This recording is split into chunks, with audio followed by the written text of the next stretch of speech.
Right, we are live. Just wait for people to arrive.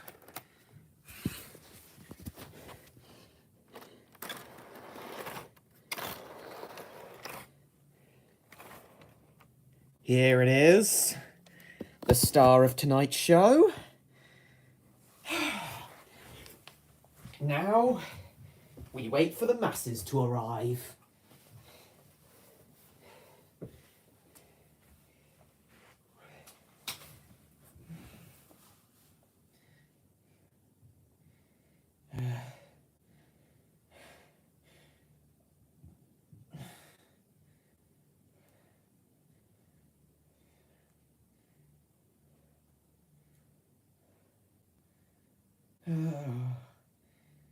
Wonder where everyone could be.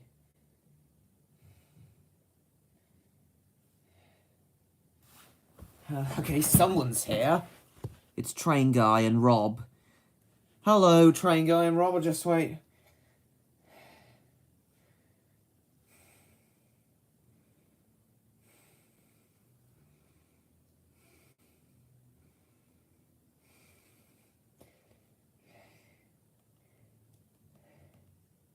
Hold on.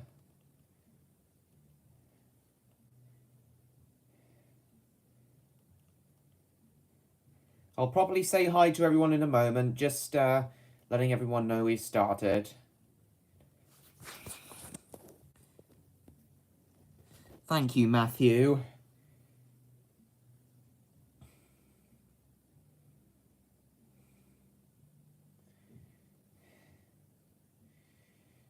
Hang on, I'm just going to get my laptop open. And then I'll read the chat a bit. And then we'll get the trains going.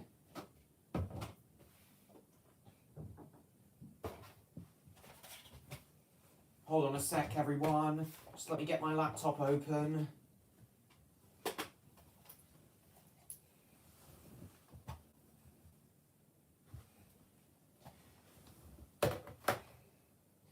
I'll read the chat again in a moment. Just let me get my laptop open.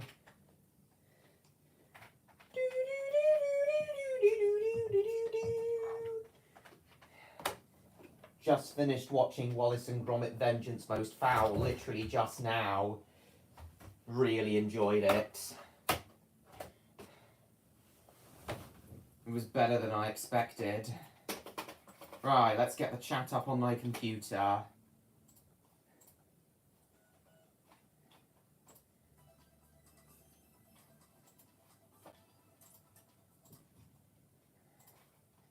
Just a minute, everyone.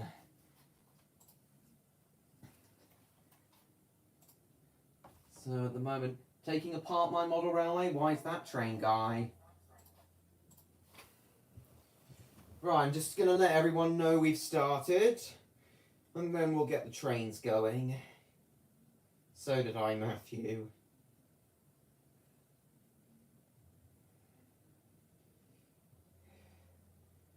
Just letting everyone know we've started.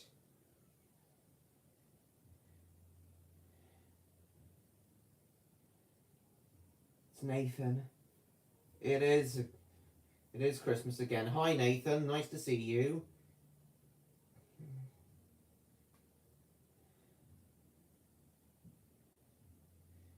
Who else are we going to see tonight, I wonder?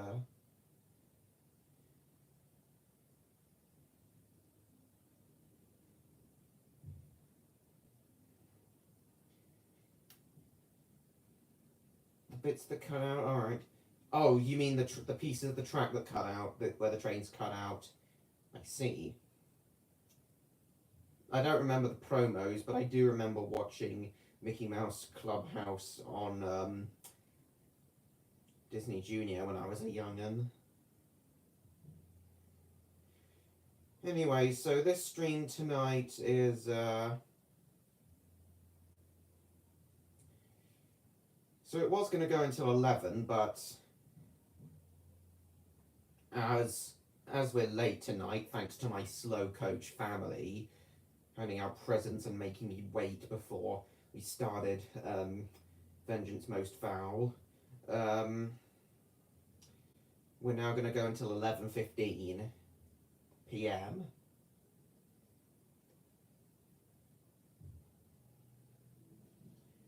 Just a minute. I'm letting everyone know we've begun. Slow coach families, I know, Matthew. I assumed we were gonna open my grandparents' presents at 5:30. But we didn't do it until right when Vengeance Most Foul started. As a result, I was forced to delay the stream.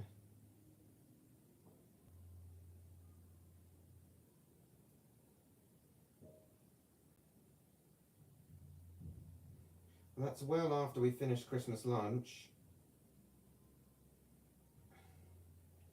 And I've got a new tripod today. Plan on testing it. Awesome. I wanted a camera slider for Christmas, but Santa didn't get me it. But oh well, I've got plenty of Christmas money. I should be able to. Anyway, so hello everyone.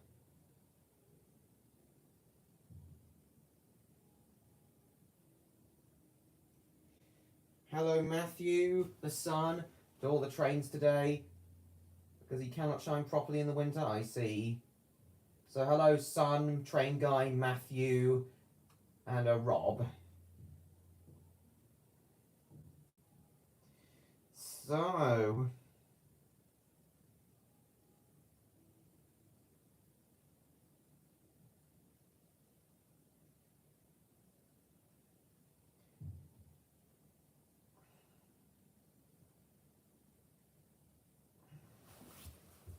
and hi, Spyro.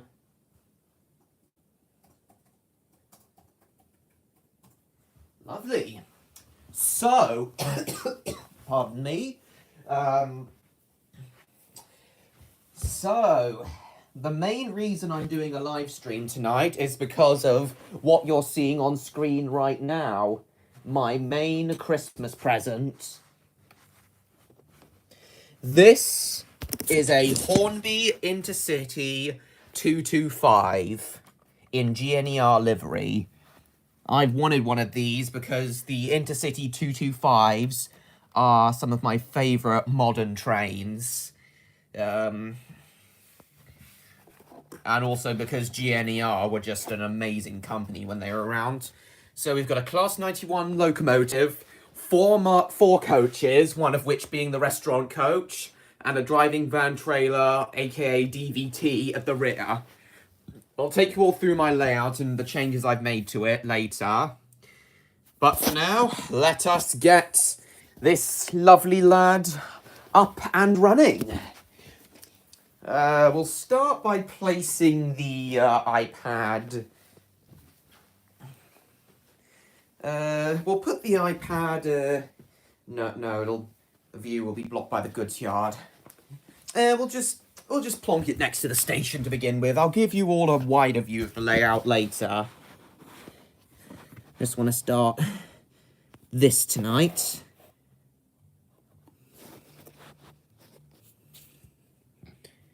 And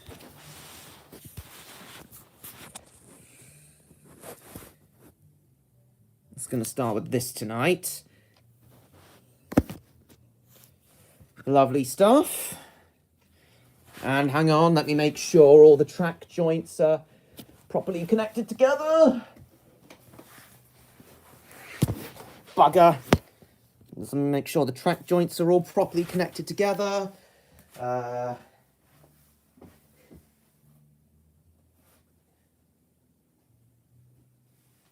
And with no more ado, let's send this lovely lad away.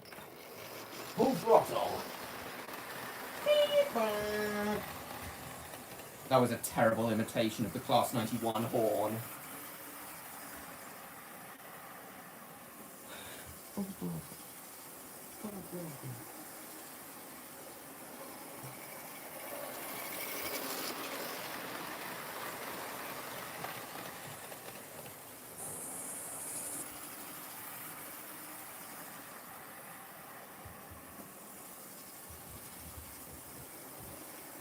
And I've got the, ow!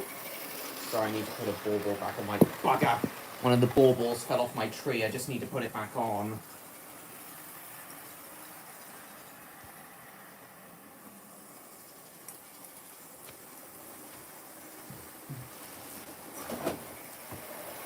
Actually, this is a bit of a... This is not a very good a view, so... We will put the iPad here, actually.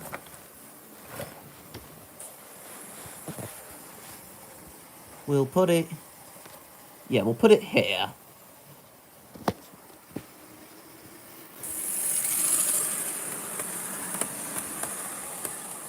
Actually, kind of blocks the view of the bed kind of blocks the view of the layout under my desk. Just have it like that. No, actually.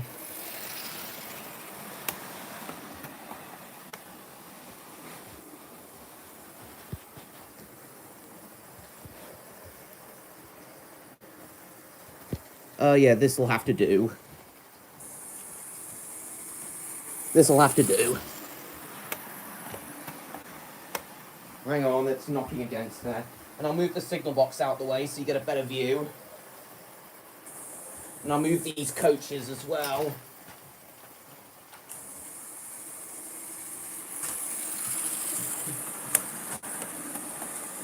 It's kind of knocking against the thing here.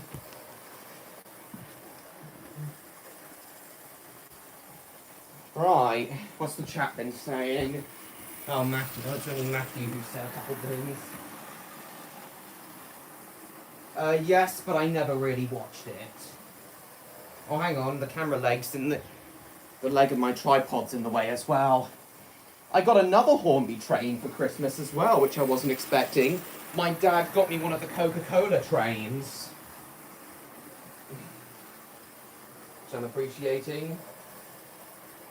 I had to go to Shrek Swamp quickly before the stream, James. Welcome regardless. I'm going to move the factory over here. Oh shit, we've already got a derailment. And it's the restaurant coach. Yeah, the restaurant coach often derails.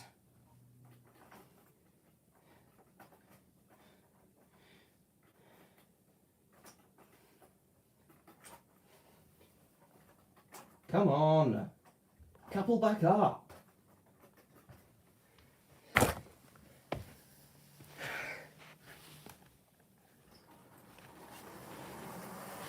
Oh shit, it's still not back on the tracks properly. There we go.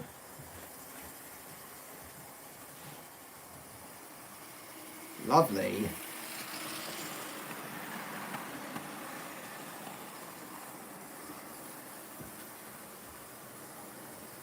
Anyway, so now I'll talk about what I actually think of the model itself. So, in the default train pack... yes. Well, it looks like it's train guy. From what I saw, it looks like it's train guy. Yes, it has Matthew. But anyway, guys, so what do I actually think of the model itself? Well, oh, we got another derailment. Hold on. Well, while I fix this, I'll tell you about what I think of the model itself. See, the default train pack comes with, only the default train pack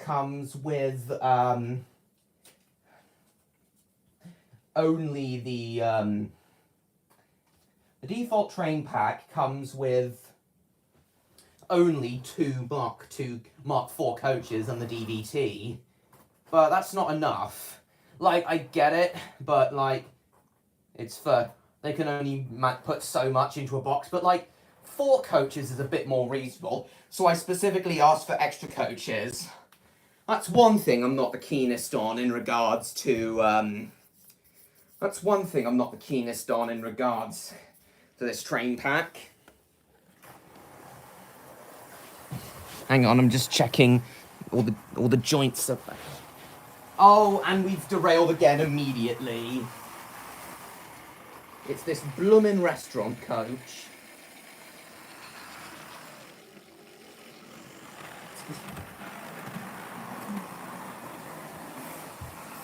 And now the front coach has decided to come off. This train was behaving itself earlier, but now it isn't.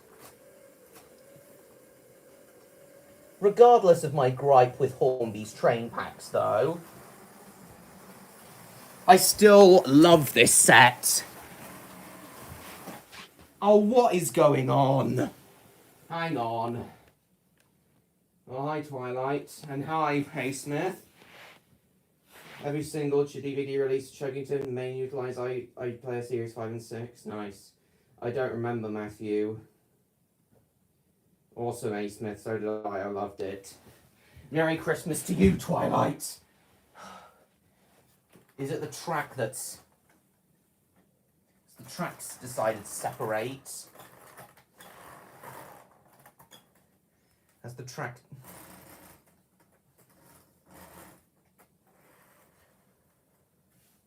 Okay, I think the track has separated. A bit. A bit. A bit. Oh yeah, that's the problem. The track has separated. I thought so.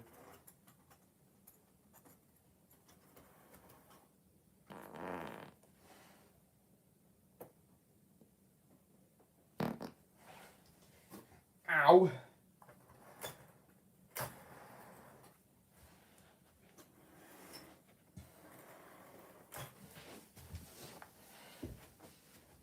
Hang on, I'm going to move this over somewhat. Lovely.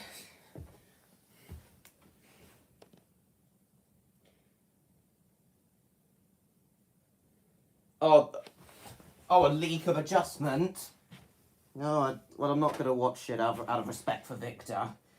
But yeah, regardless, I can't wait for the final episode of Season 6. The Polar Express being over the beat. I'm fine. I'm fine, Matthew. I'm fine. Oh, and it's left its coaches behind. Back up.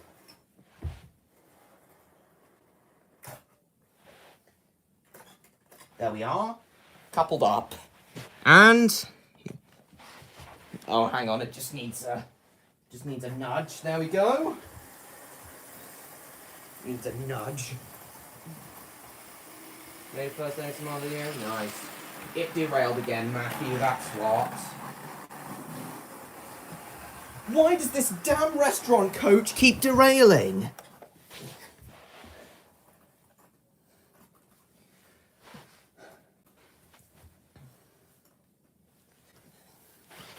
What's causing it to derail? Make sure they're all properly joined together. Make sure the tracks are all properly joined together.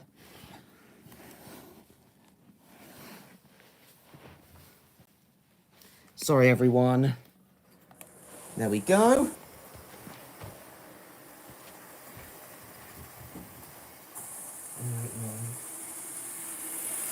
Yeah, no, I don't expect you to know, Matthew.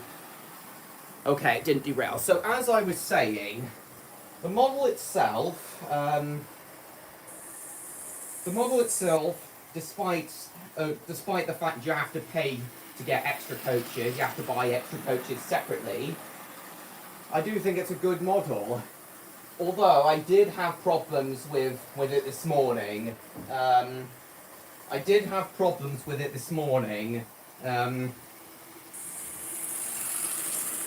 Because it had been in its box because the Class 91 locomotive had been in its box for so long, and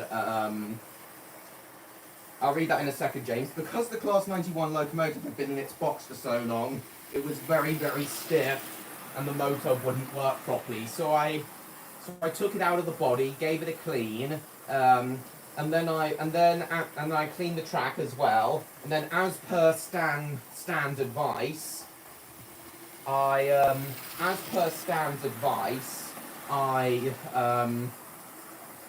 I ran the locomotive round light engine. I ran it in for half an hour, and now it's working fine. It's pulling the Mark IVs and DVT at express speeds. Lovely stuff indeed.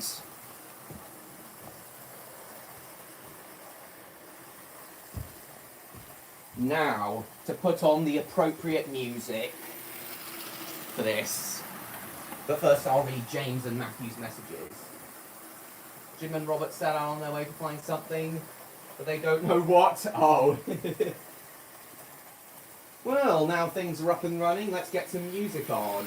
Now, you might think I'm going to play Gordon's theme because these are the modern day successors. The Class 91s are the modern day successors to the A3s and A4s. But you'd be wrong. I'm actually going to play the theme song from Video 125's Driver's Eye View of the East Coast Main Line from London to Edinburgh, which was filmed during the GNER days. So I'm just going to play the DVD menu music for you guys. I've got it up here, so here we go.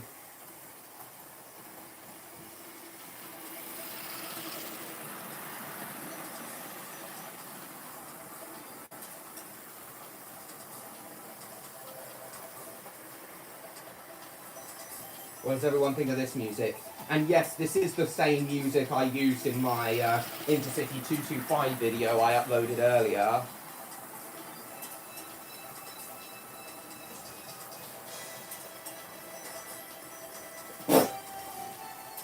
This theme fits the 225s really well. If SA Music did a Gordon's theme styled recreation of this song, if SA Music did a Gordon's theme styled recreation of this song, then that would indeed be the Thomas the Tank Engine theme for if they introduced a Class 91 character into the show. Haven't quite figured out what you're set out on their way to find? That's fine, James.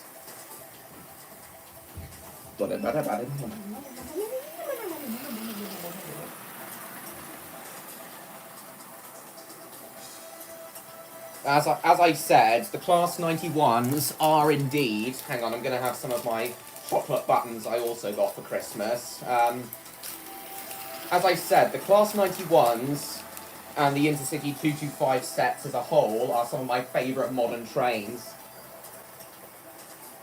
I've often travelled up to Newcastle aboard these, and they're just incredible trains. They look amazing. They look especially amazing in GNER livery, just speeding up the East Coast Main Line at 125 miles an hour.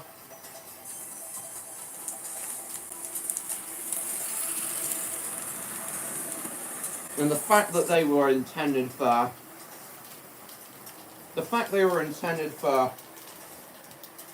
140 miles an hour in service speed says a lot about them.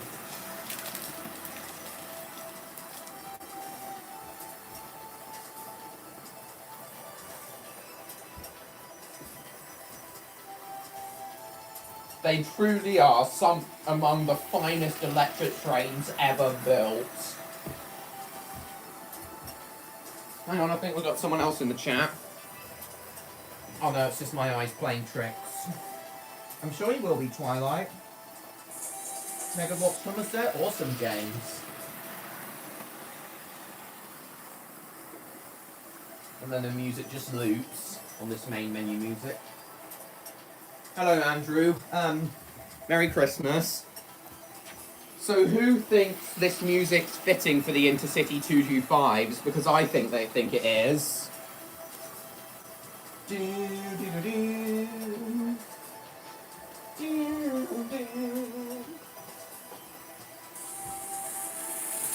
Right, I'm going to move the iPad now.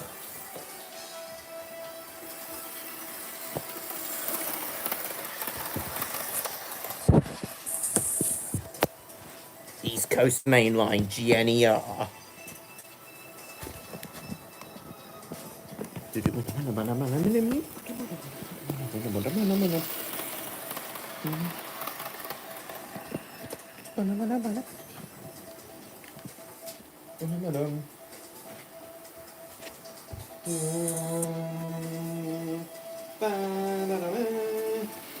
going to move the trucks so that you guys can see. Oh yeah, I've added proper locomotive yard and a proper goods yard as well.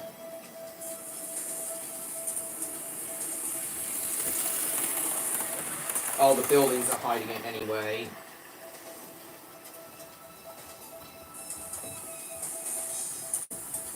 Let's angle the iPad towards the tunnel, actually. Just for today, I'm pretending that this station is Grantham on the East Coast. Oh, shit. Just for today, I'm pretending the station is Grantham on the East Coast Main Line, and that this train is thundering down from Edinburgh to London, heading for a new speed record for the 225s.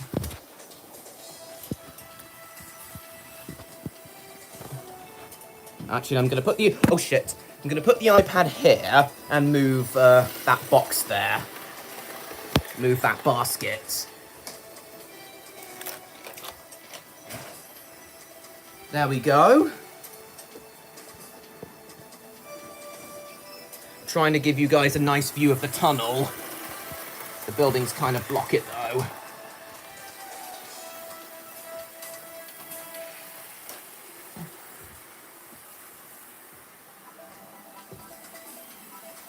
Not too sure where to put this. Oh well, nice area view. Merry Christmas to you too, Martin. I'll read the rest of the chat in a moment. Oh, upside down. Sorry, everyone. Doo-doo.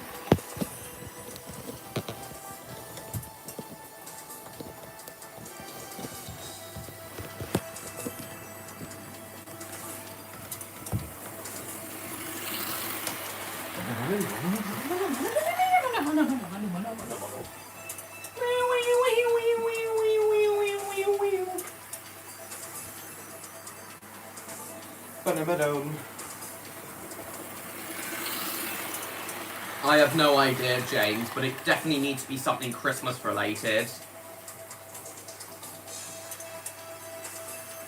Yeah, hi, hello, Martin. Wonder when the others will get here. Hang on, I'm just gonna push this away so it's not in the camera lens.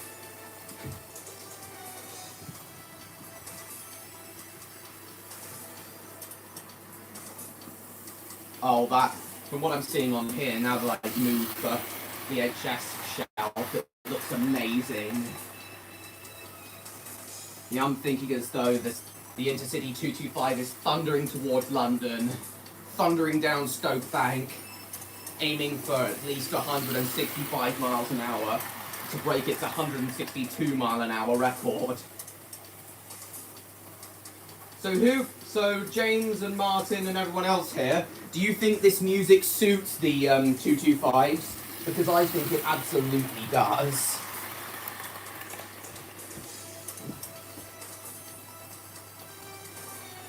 If there were a Class 91 character in Thomas, this would absolutely be his theme.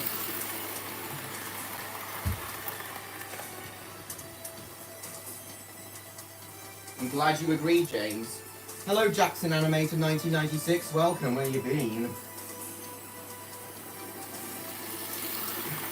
Just gonna ask Odd. Right, I'll play this one more time. I'll play this music one more time, and then we'll and then I want to play the audio from Van Manio's video about GNER. Later on, I'll probably run some other trains, but for now, I want to run the main event, the 225. Glad to hear that, Twilight.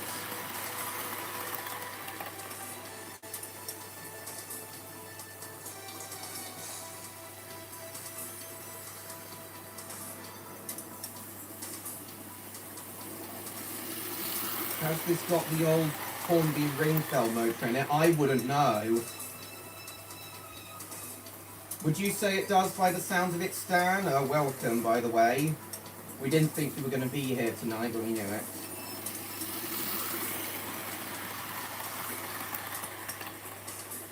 By the way, Stan, do you think this music that's playing right now is fitting for the InterCity 225s?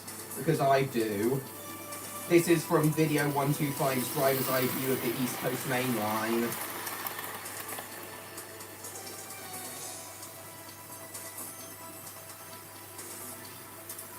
You don't know? Why not?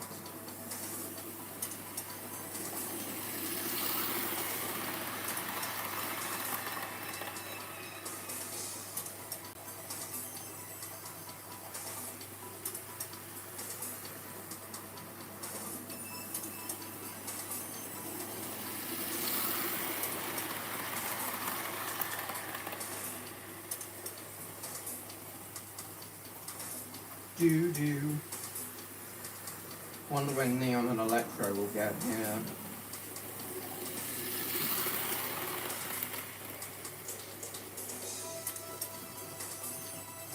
Oh, it's lost its coaches! Oh no! Oh! Oops.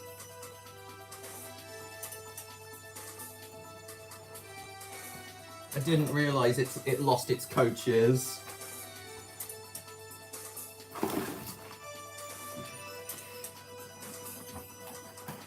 Oh dear.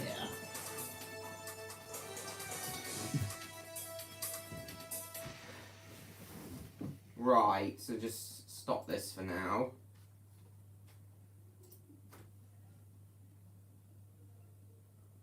I know why that one coach is causing issues. Why is that, Stan? Why is the restaurant coach causing issues?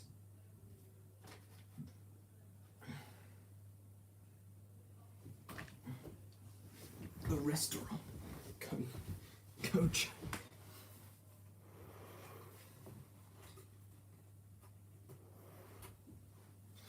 The West.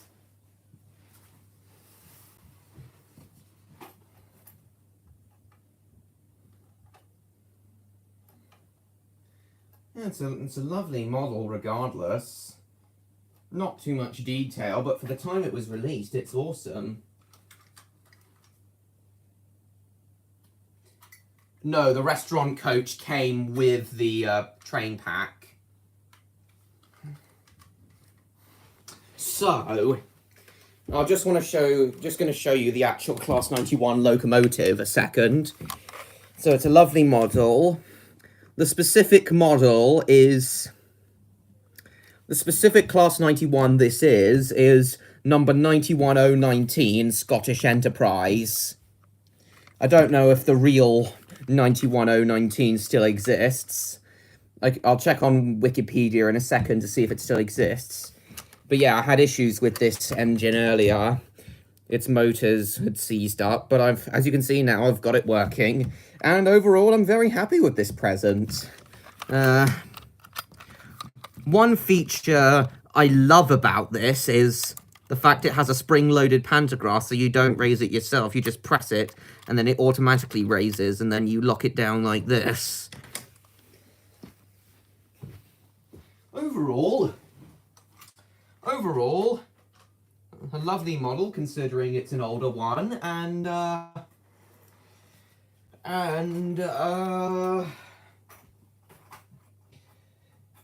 very happy with the present. I got so lucky with my Barclays. Yeah, so why do you think... So, Stan, why do you think the restaurant coach is causing problems? A restaurant. That's what I love about GNER. They prided themselves on luxury and prestige, just as the LNER did back in the days of the Big Four. With luxury service and running as fast services as they could back in the day. Right, put the DVT back on.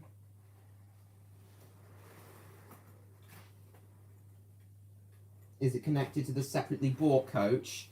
I don't know, but it probably is. I don't know for sure, Stan, but it probably is.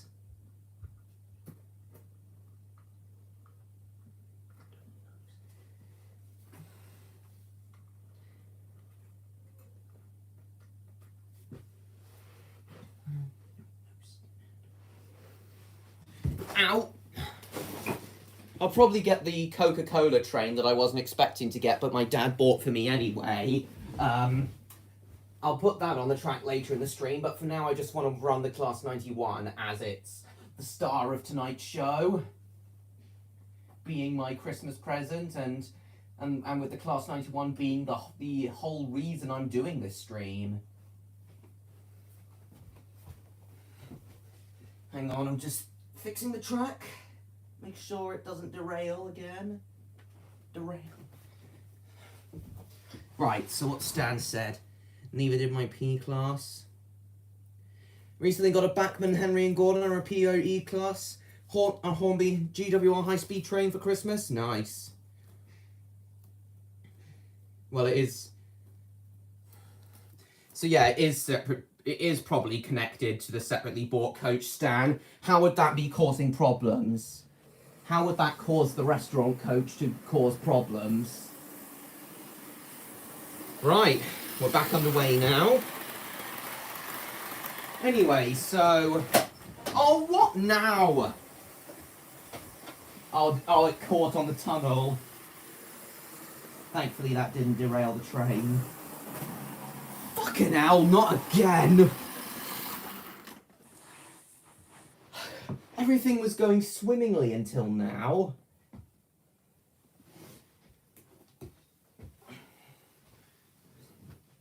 Hi, MLP fan. I had a theory. What was the theory? They're all going, oh God. What was your theory, Stan? Was it anything to do with the couplings?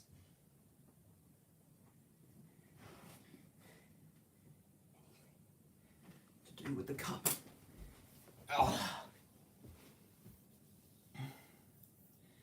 Coach was a separate brand and wasn't compatible? No, I'm sure it's Hornby. No, I'm sure they're all Hornby coach. I'm sure all four Hornby coaches and all four Hornby coaches plus the DVT are Hornby branded. 15 people, lovely. Getting a lot of people here tonight. You'd think everyone would be spending time with their families today, but turns out a lot of people can come here, are available to show up tonight. Electro, Rexy and Lily and Neon as well are the ones I've been most looking forward to seeing tonight, though. Hopefully we'll see Odd, though.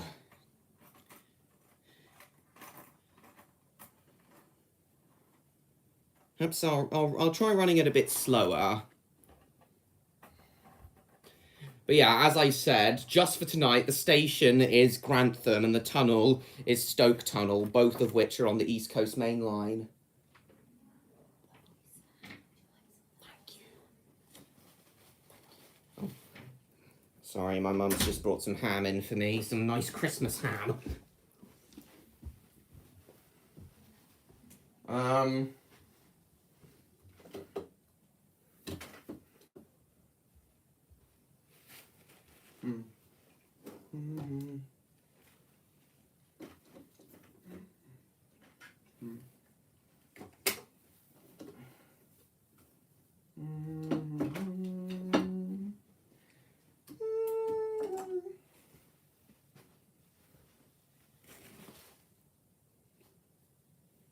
Anyway, let's get it back underway. A little slower this time, though. Tiny bit slower.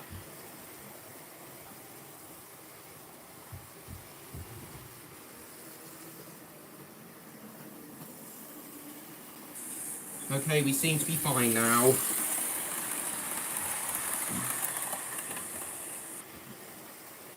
Going to have to spend my money on track and stuff, which I didn't want to have to do. Why is that, Stan? I see that I've been spoiling Vengeance Most Foul for the Americans. I have indeed. Because I'm a devious son of a bitch.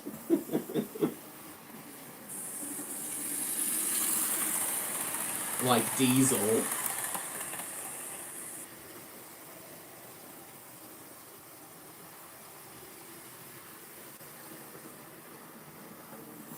Right. So now I'm going to play the audio of Van Manio's failed franchises video on GNER. And then once that's done, I'm going to swap out the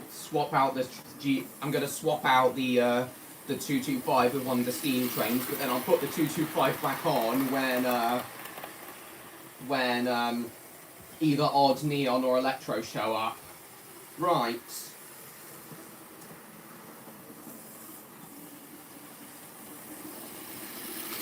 You guys might find this interesting. Put the audio of my laptop all the way up.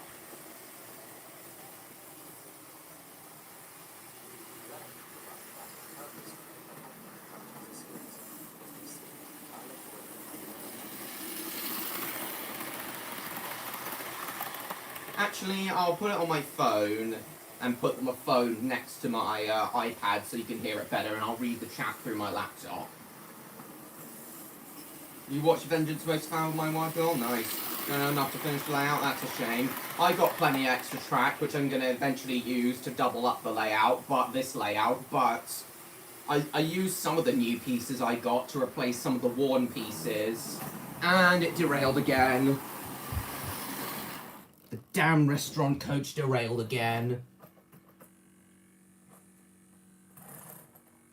In a minute, just for the hell of it. A bit later on, just for the hell of it, I might try running it DVT first, like how they'd run in real life towards Edinburgh.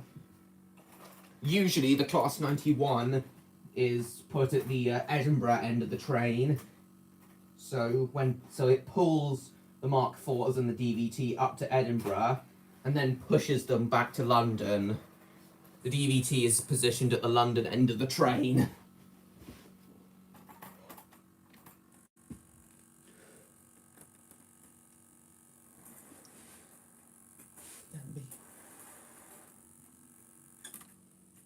B. Come on, couple up. It's fitting the restaurant coach keeps derailing, as this might be a bit of a morbid thing for me to say, but in the Hatfield crash, all 4 deaths in the October 2000 Hatfield crash occurred in the restaurant coach of the 225 set involved. The restaurant coach overturned into an overhead line gantry. Oh, again? What is going on? I've seen it. Superman 64 for last. Nice. But no, it's the Phoenix Games' library that's the worst. Is Stan still there?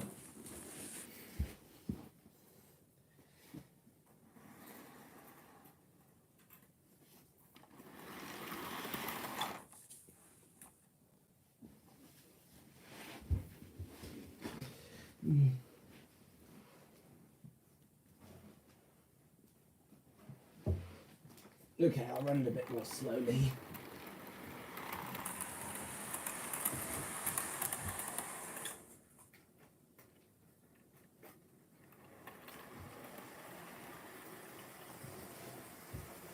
But not that slowly. This is supposed to be an express train. You still there, Stan? So have I, Jacob. Welcome. It's lovely to see you. Still there, Stan? I'll watch that I'll watch that later, MLP fan. Anyway, I'll put the GNER failed franchises video on for you now.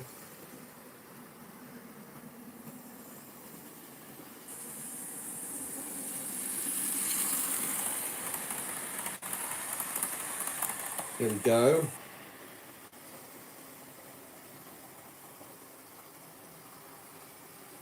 Audio up to maximum. And here we are. You may find this interesting. Here we are. Hello, and welcome back to the 12th instalment of my failed franchises series. In this series, I look at whether defunct rail franchises should be deemed as failed, whether this be their contract being stripped from them, or their franchise simply being deemed poor by the public and industry. In this video, I'll look at the first of the East Coast Main Line's privatised operators, GNER, and why they ended their operations early due to parent company collapse. But can they truly be classified as a failed franchise? That's what I'll discuss in today's video.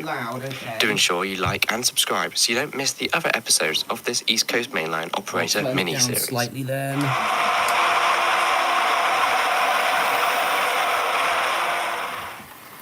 First, let's look at the formation of GNER as the first operator of the historic East Coast Main Line, running from King's Cross in London up towards Scotland via Doncaster, Leeds and Newcastle, a hugely important route in connecting Great Britain. Under the privatisation of British Rail, the InterCity East Coast franchise was created to act as the express operator along the East Coast Main Line, incorporating all the nearly brand new InterCity 225 sets and some older InterCity 125 HST sets, running on a newly rejuvenated and electrified East Coast Main Line. As with all the other franchises, bidding was used to produce a winner, with a certain Bermuda-based company called Sea Containers being one of these bidders on the franchise. By March 1996, it was announced that Sea Containers had won the bid for the running of the InterCity East Coast franchise for 7 years under their new subsidy of GNER. The name itself was important, with Great North Eastern Railway proving as a throwback to the golden age of rail travel under the former London North Eastern Railway Company before nationalisation. With its incredible regal-like branding and livery choices, GNER was attempting to bring back the best rail travel possible, and it would give it a good shot. GNER's franchise would begin on the 28th of April 1996 and would operate the length of the East Coast Main Line. GNER operated regular services from King's Cross towards Leeds, York, Newcastle, Edinburgh and Glasgow, via stations such as Peterborough and Doncaster. GNER also ran less frequent minor routes from London towards Hull, Bradford, Skipton, Harrogate. Now, what's causing the restaurant coach to derail?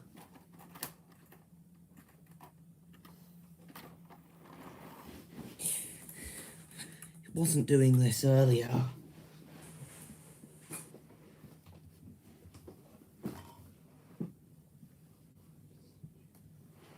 Oh, stop knocking.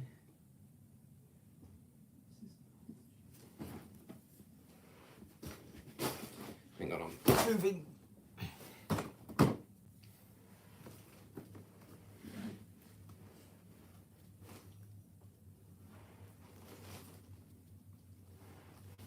Make sure this is all nicely joined together. Aha! There's a little ridge here. Maybe causing a bit of a problem.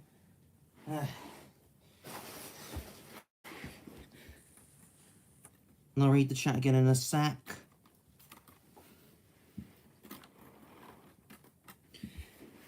Right.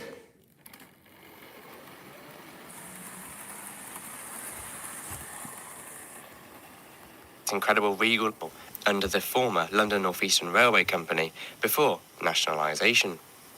With its incredible regal-like branding and livery choices, GNER was attempting to bring back the best rail travel possible, and it would give it a good shot. GNER's franchise would begin on the 28th of April 1996 and would operate the length of the East Coast Main Line. GNER operated regular services from King's Cross towards Leeds, York, Newcastle, Edinburgh and Glasgow, via stations such as Peterborough and Doncaster. GNER also ran less frequent minor routes from London towards Hull, Bradford, Skipton, Harrogate, Aberdeen and Inverness, with these routes usually being operated just once or twice a day. As for rolling stock, GNER would inherit all of the InterCity 225 sets, as well as 14 Class 43s, along with 56 Mark III coaches for the non-electrified services.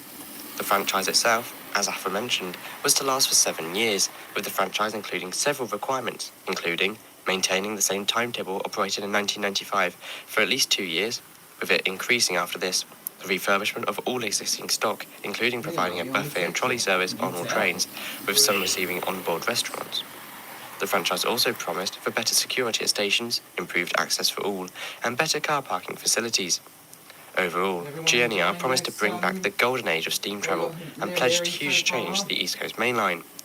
Just several months into the franchise beginning, The Sea Containers chairman, James Sherwood, announced plans for GNER to acquire several new-build tilting trains, which travelled at 140 miles an hour and could reduce times from London to Edinburgh to 3.5 hours. Despite Sea Containers suggesting that they had placed an order in October 1997, with the units arriving by 1999, no such trains were ever delivered, with skeptics somewhat confused as to why the chairman would promise something that couldn't and wasn't delivered. Despite this, the first few years of GNER was rather successful, with GNER running the fastest service in Britain, averaging 112 miles an hour from London to York. Passengers were also satisfied with the refurbishments to GNER's units, with their customer service usually claiming to be the best from any operator, with there being a noticeable improvement in catering on onboard services. So far for GNER, things looked good, and things got better going into 1997, where, during a period of poor reliability shown by the Class 91s, GNER purchased the one prototype, Class 89 electric locomotive, to be used for services to Leeds and Bradford. Although costing £100,000 to renovate to mainline standards, the locomotive helped GNER in its lack of rolling stock, increasing the overall GNER punctuality and showing how train companies could be proactive in resolving issues that they faced. Although a derailment in 1998 did lead to the entire GNER 225 fleet being temporarily withdrawn to check all the wheels on the sets, this only affected GNER for a matter of days, and the service was soon back to normal. Despite GNER's overall great service prior to the turn of the century, this would not last. Sadly, in October 2000, the Hatfield crash occurred, affecting a GNER 225 set. The crash, occurring in Hatfield, Hertfordshire, was, as with all post-privatisation crashes in the rail track era, something that should never have happened and once again highlighted just how bad rail track were for passenger safety. 4 passengers died at the accident, with 70 injured, on the 225 set, which derailed at 115 miles an hour due to a fracture in the left handrail. All the deaths occurred in the restaurant coach, which overturned into an overhead line gantry. Sadly for GNER, things wouldn't get better in 2001. Just months after Hatfield, in February, a Land Rover trailing another car strayed off the M62 onto the East Coast Main Line, becoming stuck and was hit by a GNER InterCity 225. Coincidentally, the same Class 91 locomotive that was involved in the Hatfield crash months prior. This crash was sadly far worse, with the front DVT of the GNER 225 set deflecting onto a nearby sidings and colliding head-on with a Class 66 Freightliner train, causing catastrophic damage to the 9 Mark IV coaches and leading to 10 deaths, including both train drivers involved and 2 other GNER staff members. The overall crash was thought to have a closing speed of 142 miles an hour, one of the fastest in British history. Although this crash was deemed to be the Land Rover driver's fault, not the railway or rail track, this did not change the overall effect of the 2 crashes. Altogether, the crashes led to huge decreases in passenger numbers on GNER's services due to the fear created by the 2 crashes. This was not helped by the 9/11 terror attacks in New York in September of that year. These tragic events led to GNER's revenue being dropped by 21% and severely affecting the operations of the operator, not least due to temporary safety speed restrictions imposed by Railtrack, increasing journey times. Whilst all this was ongoing, GNER's original 7-year contract was nearing its end, and many questioned what the next franchise could bring in improvements to the East Coast Main Line.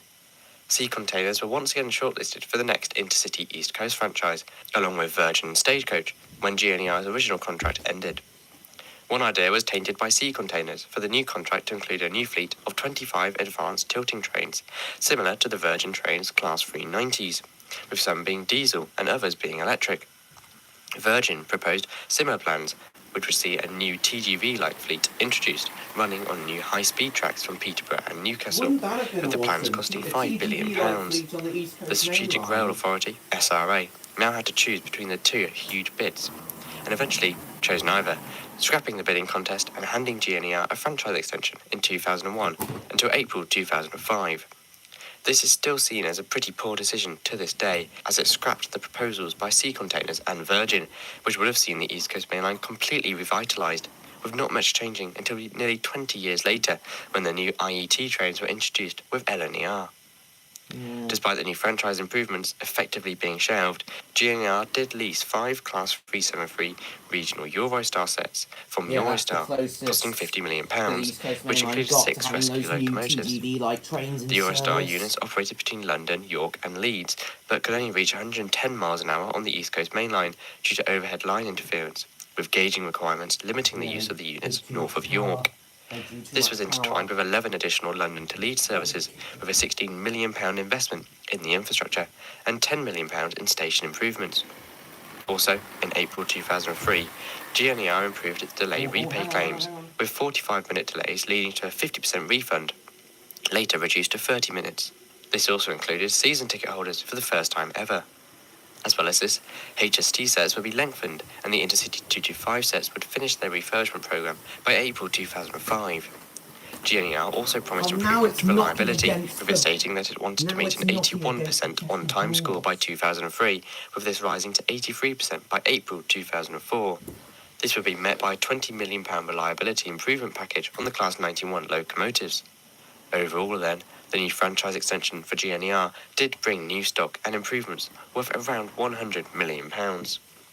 By 2004, the franchise was once again up for rebidding, and this time the SRA allowed bidding to take place. Sea Containers, First Group, DSB, the Danish State Railways, and a joint consortium with Deutsche Bahn, Stagecoach and Virgin. Eventually, in March 2005, GNER were re-awarded the East Coast Main Line franchise for 10 years. In the terms of the franchise, GNER would pay the government £1.3 billion over the 10 years. Rewinding this. Season. UV-like fleet introduced, running on new high-speed tracks from Peterborough and Newcastle, with the plans costing £5 billion.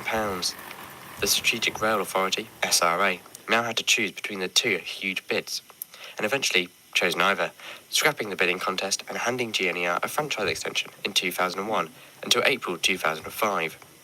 This is still seen as a pretty poor decision to this day, as it scrapped the proposals by Sea Containers and Virgin, which would have seen the East Coast Main Line completely revitalised, with not much changing until nearly 20 years later, when the new IET trains were introduced with LNER. Despite the new franchise improvements effectively being shelved, GNER did lease 5 Class 373 regional Eurostar sets from Eurostar, costing £50 million, which included 6 rescue locomotives. The Eurostar units operated between London, York and Leeds, but could only reach 110 miles an hour on the East Coast Main Line due to overhead line interference, with gauging requirements limiting the use of the units north of York. This was intertwined with 11 additional London to Leeds services, with a £16 million investment in the infrastructure and £10 million in station improvements. Also, in April 2003, GNER improved its delay repay claims, with 45-minute delays leading to a 50% refund, later reduced to 30 minutes. This also included season ticket holders for the first time ever. As well as this, HST sets would be lengthened and the InterCity 225 sets would finish their refurbishment programme by April 2005. GNER also promised improvements to reliability, with it stating that it wanted to meet an 81% on-time score by 2003, with this rising to 83% by April 2004. This would be met by a £20 million reliability improvement package on the Class 91 locomotives. Overall then, the new franchise extension for GNER did bring new stock and improvements worth around £100 million.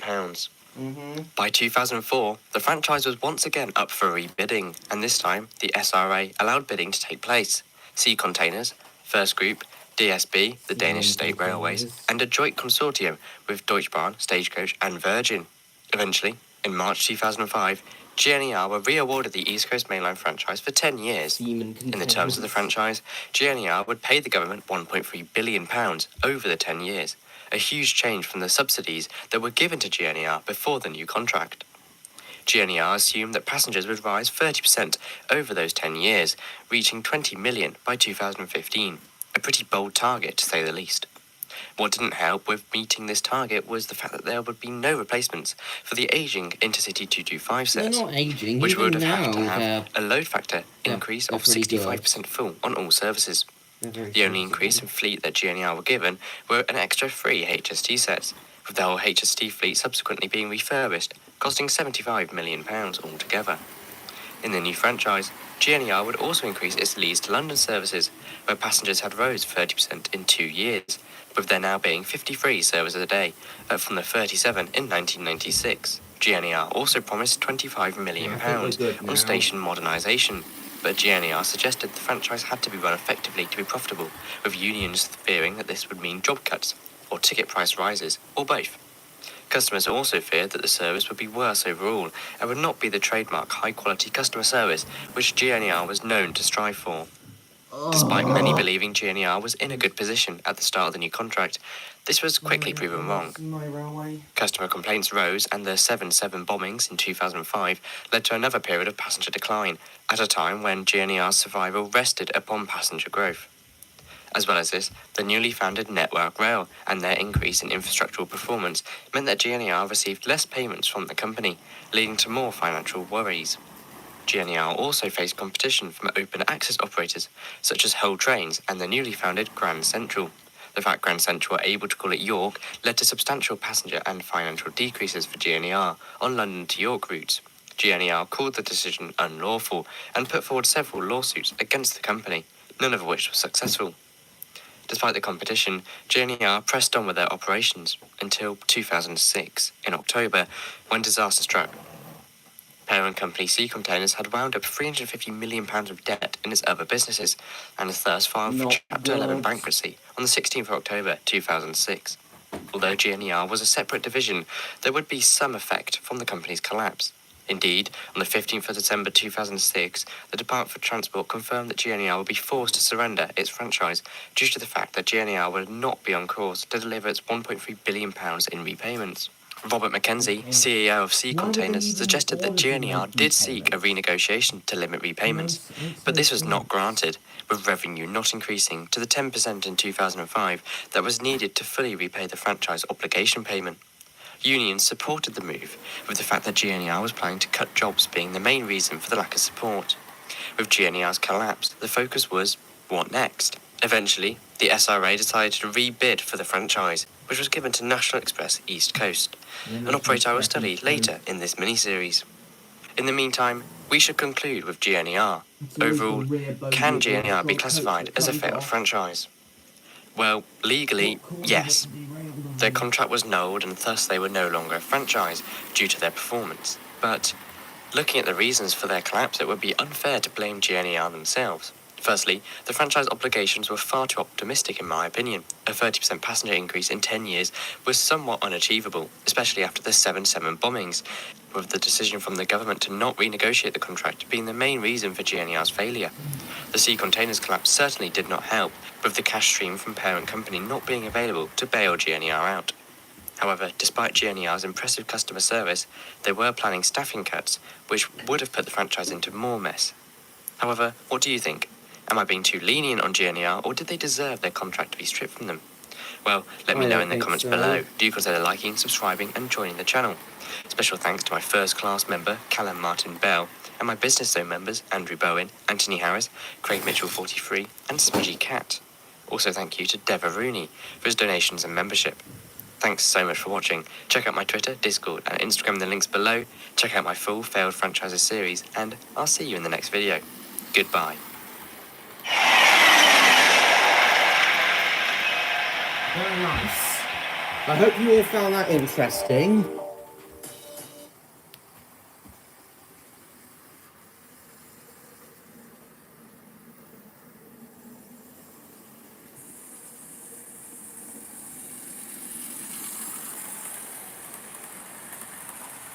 Right, I'll give the 225 a few more laps, and then I'll switch trains. I'll get one of the steam trains out.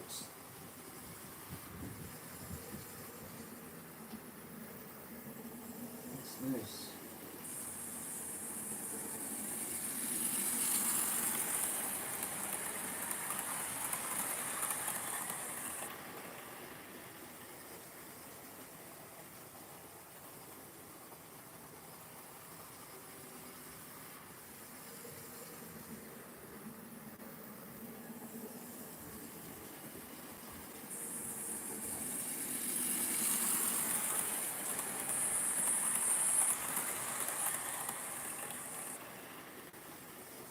Lovely stuff.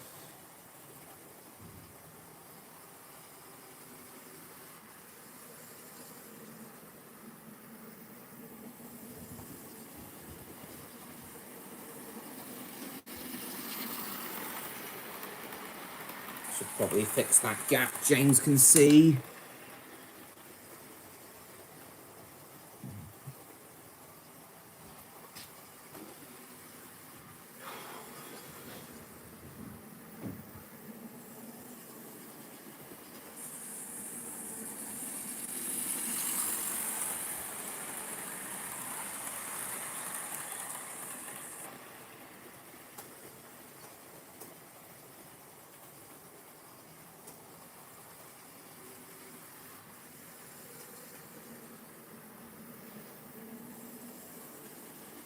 No, Neon said he'd be coming shortly though.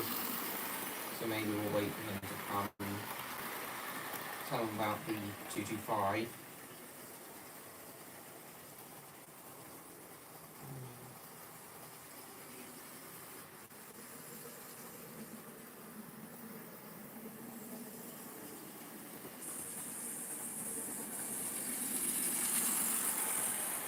Oh, for fuck's sake! I heard a fucking click.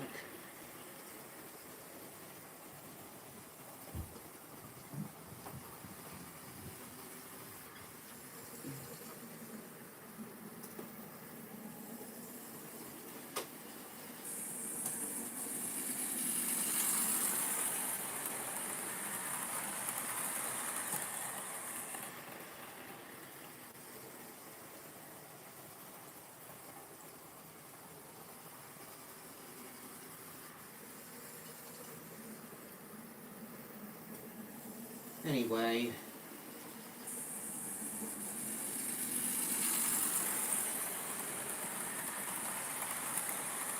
Is James still there and is everyone else still there?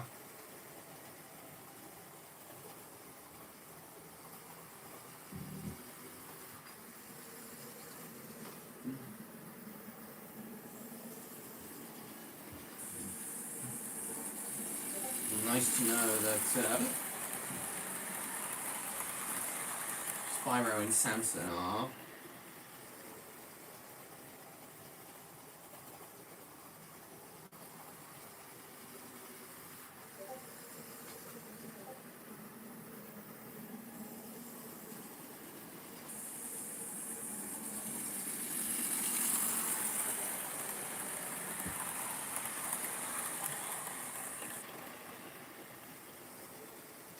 Right. Just wait for the 225 to come round to the station, and then I'll swap it out for one of the steam engines.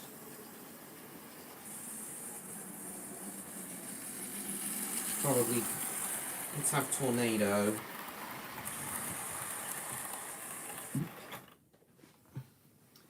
Okay. Let's reverse the 225 into this siding. And then we'll put Tornado on the track.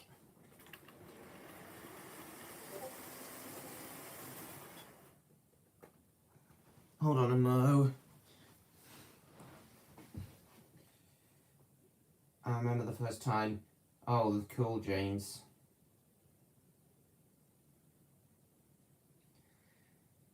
Right, let's cider on Christmas Day. I had 2 ciders today. Right, let's reverse the 225 into the siding.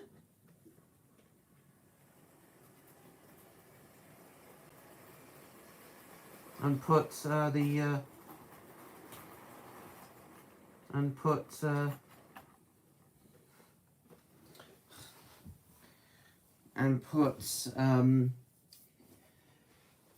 Tornado on. I'll just take the Class 91 locomotive off. And then that'll save me having to put all the coaches on again once Neon, Rexy and Lily arrive. And or Odd. Yeah, he may show up today because he, Christmas for him is in Denmark's on the 24th. Anyway, let's get some teat coaches. The coaches that ran on the East Coast Main Line a good 50 years before the Mark IVs. 50, 60 years before the Mark IVs. You would voice Top Hat, would you, James? Cool. We'll put the Class 91 up here. And then I'll run this again once Neon and or Electro or Rexy and Lily arrive. I've been looking forward to seeing Rexy and Lily tonight in particular.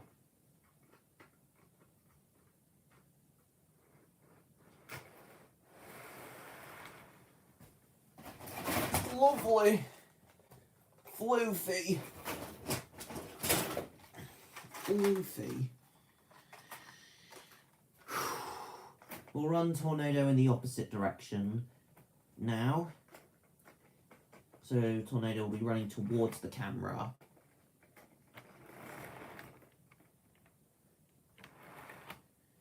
Oh.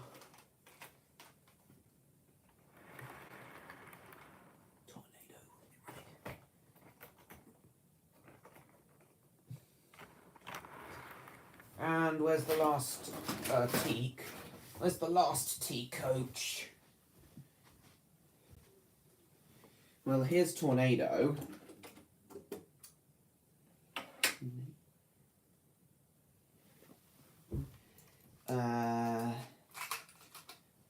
I just need the last. Here it is.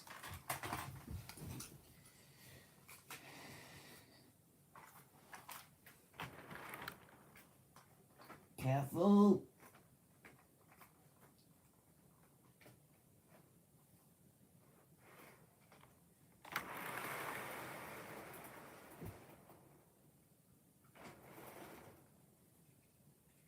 And put Tornado on the track.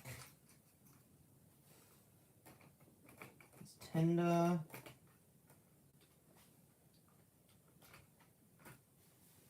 And the locomotive itself. Careful. Lovely. I just hope he behaves himself today and doesn't keep derailing.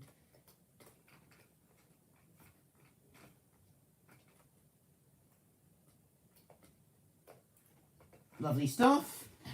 And here we go.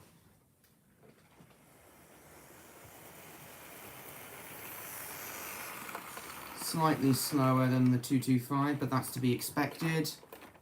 Very jerky. That's to be expected as the Peppercorn A1s were slower by default. There you go, there we go.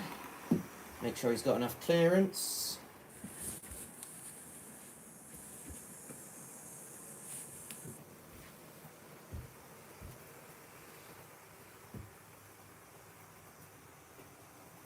Is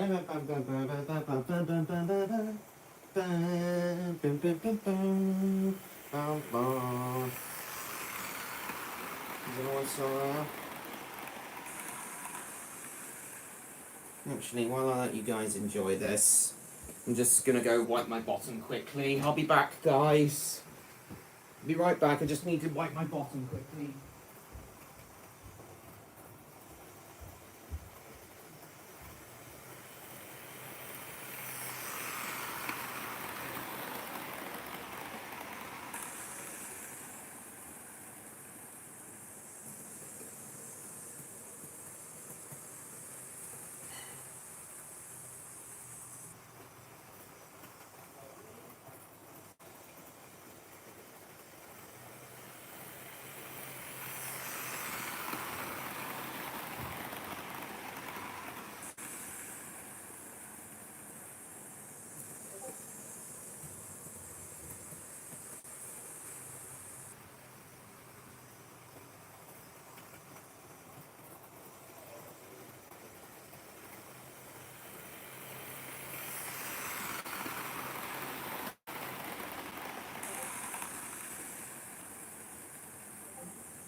Still seems to be going well.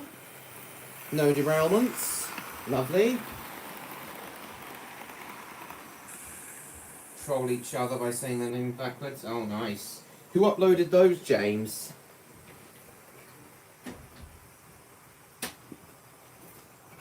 Oh, no.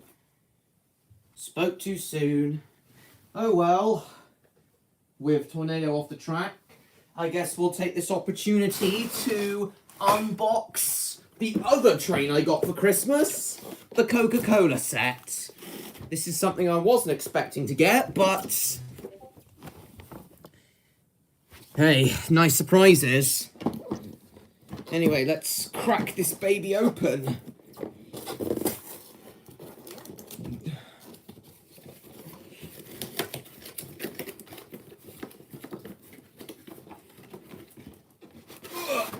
Come on.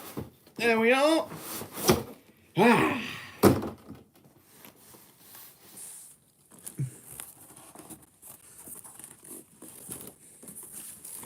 Here's the contents of the box. Don't think you can see all of them, but this is pretty much the contents of the box. Let's unwrap this. Let's unwrap some of these. First, the locomotive.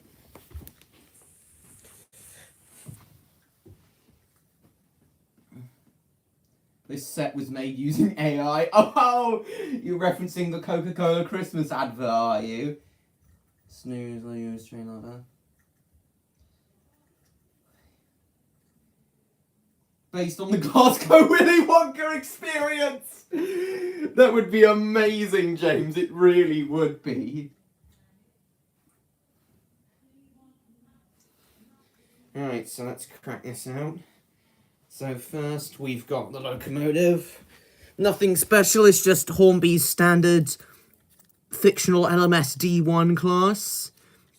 I like how this one's got brass pipework on it though, and brass handrails. But overall, I do prefer my LMS one, as it actually feels like it's part of a...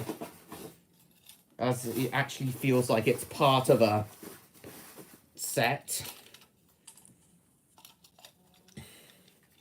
This is the first time I got a like a proper container wagon. Here's the 3 Coca-Cola containers. One being... oh, shite. One being original, one being diet, one being cherry. I personally stick with Diet Coke.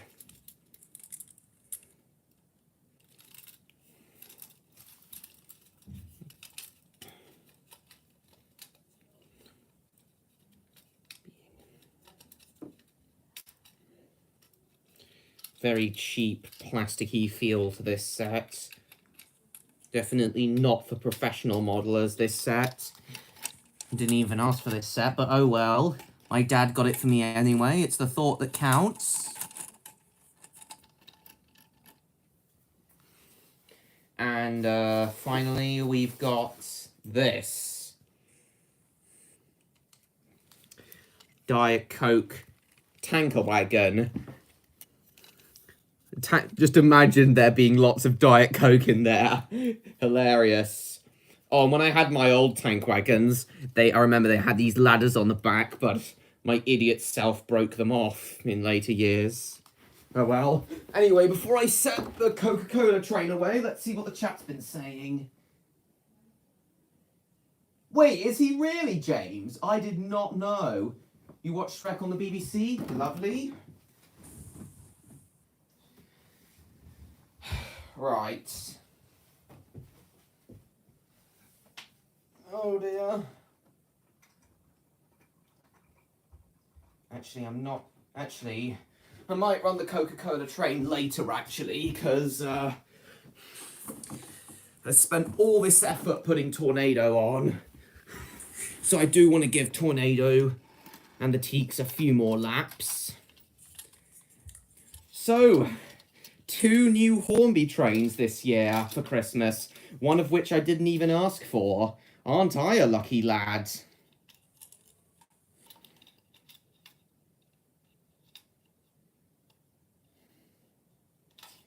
Bugger. No.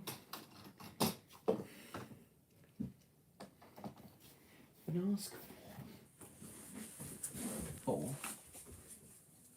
Patrick produces Diet Coke as Decock. Alright, let's get Tornado back on the tracks.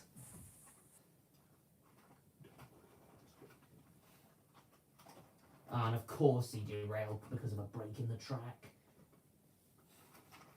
These curves can come apart so easily.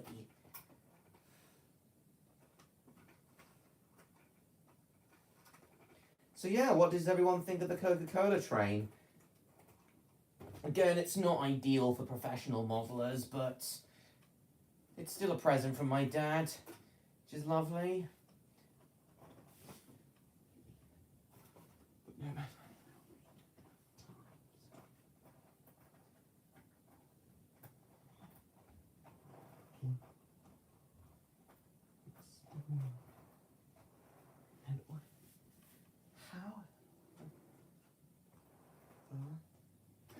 You must price me.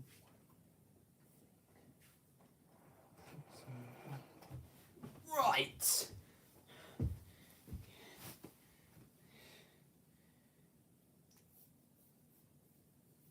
He was using rather suggestive words to women. He asked him to stop, but he wouldn't. Wow. Sexual harassment much. At least it wasn't sexual assault. Anyway. Harassment. Right. Let's go.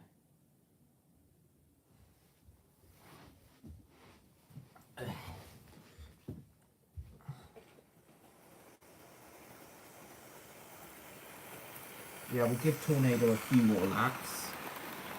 Because I put a lot of effort into putting him and his coaches on.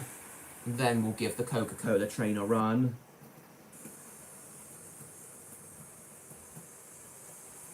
The Coca-Cola.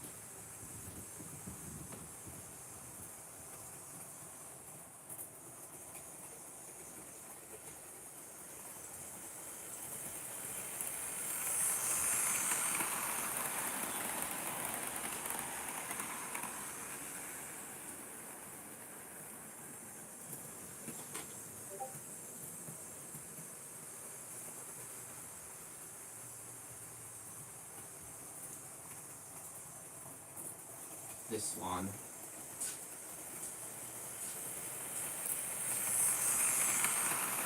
By Milo the Otter.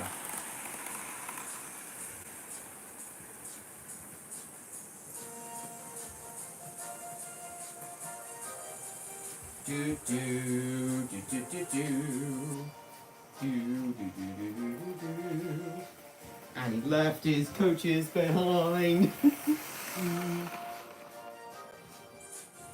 Hang on, stop the music.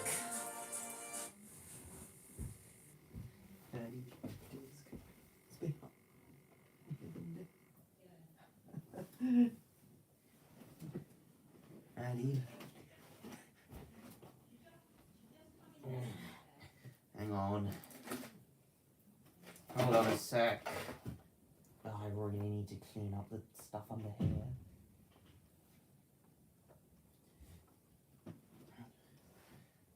This is quite a tight curve.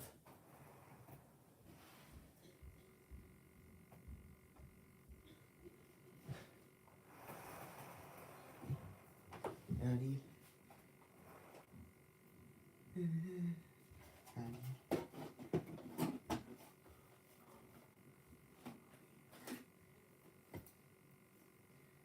Do do do do do.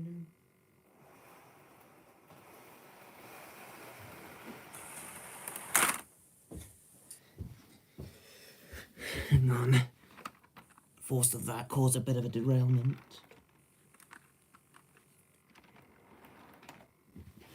Right. Take 3. And take 2 with Gordon's theme.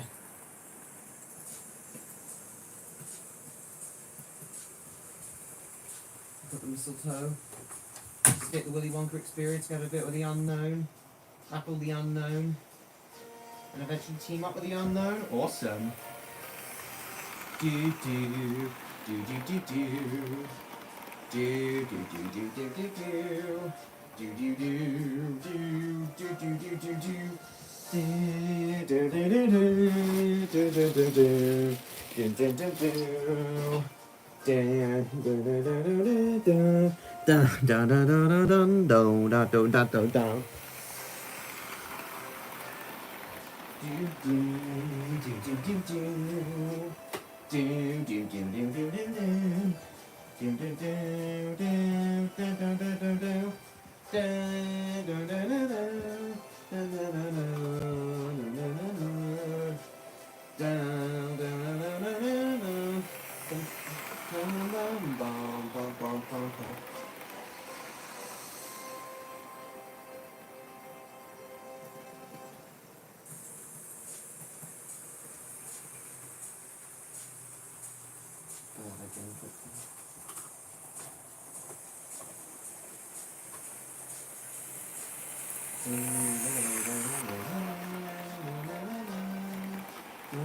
Seen that with an Oompa Loompa lady? Nice. Oh, the girl who played it.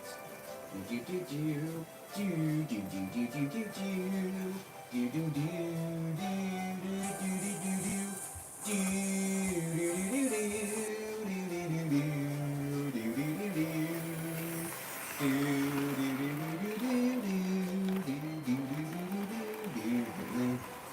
jerking a bit.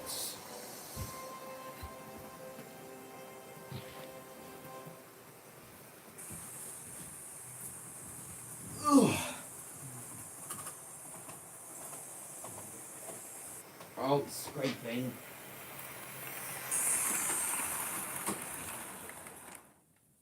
And it's decided to stop.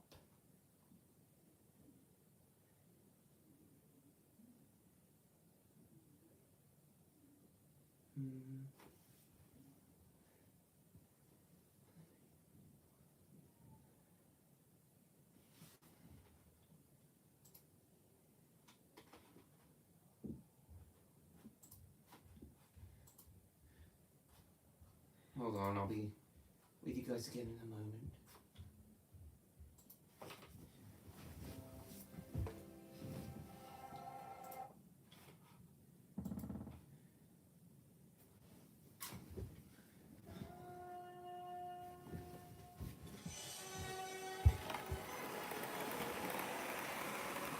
Do do do.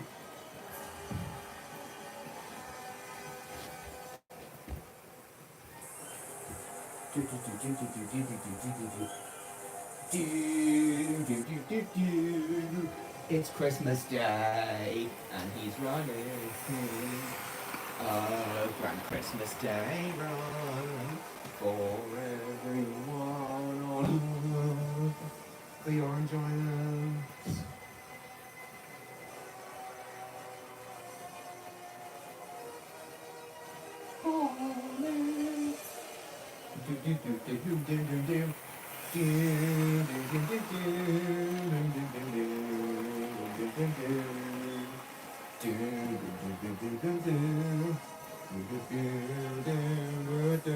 Hello, all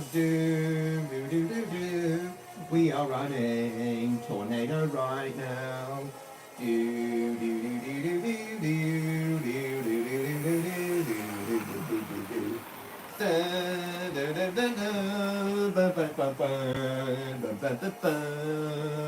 Merry Christmas, by the way, oh, la la la da da da da da da ba ba ba ba ba ba ba ba. There isn't a train on the tracks. Do do do do do do do do do do do do do do. So what do you think of that rendition of Gordon's theme from Thomas Odd? Well, late Christmas for you, but Christmas is today for us Brits, as you know, Odd.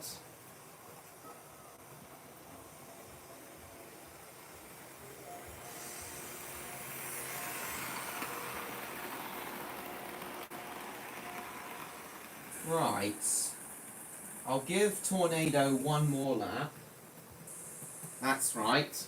While you Scandinavians are 24ers.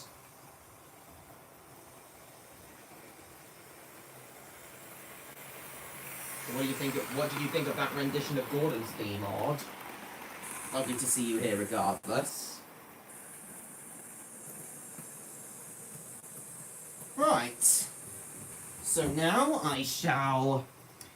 now that Odd's here, I'll stop this train and put on the Coca-Cola train I got.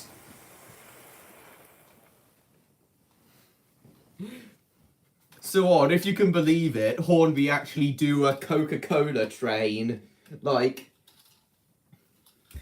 so they have this D1 class engine with the Coca-Cola branding on it. A container wagon with 3 Coke containers, 1 original, 1 diet, 1 cherry. And this tanker wagon that's full of Diet Coke. Do you think that's hilarious, Odd? The idea of this wagon being filled to the brim with pure Diet Coke, like not even cans, just liquid Diet Coke in this wagon.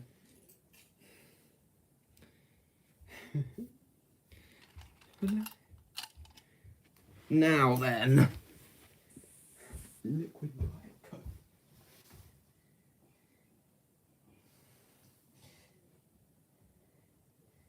Scary music. Bloodly for this. Bloodbathy for this. Well, I'm not lying, Odd. Hornby have indeed made a Coca-Cola train. But what do you think? What do you think of the idea of that, Odd? A train pulling nothing but Coca-Cola. Right, so I think... Right, so we'll put Tornado in this siding, and then once we've given the Coca-Cola train a few laps, I'll show train I'll show Odd the main train I wanted, the one I actually asked for, my InterCity 225. Be proud of this, he is alive today. He would indeed, Time Lad Productions. Welcome to the stream and welcome to my channel. I don't think I've seen you before, Time Lad Productions.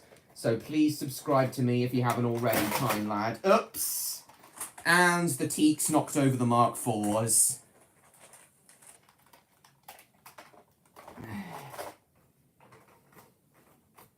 Get these guys back up. Yeah, I did watch Vengeance Most Foul before this stream, and I've got to say I loved it.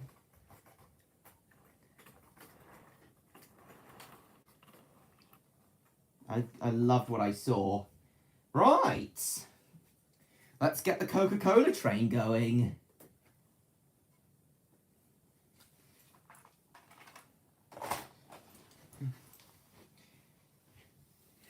So yeah, Odd, what do you think of the idea of a train made that holds nothing but Coca-Cola?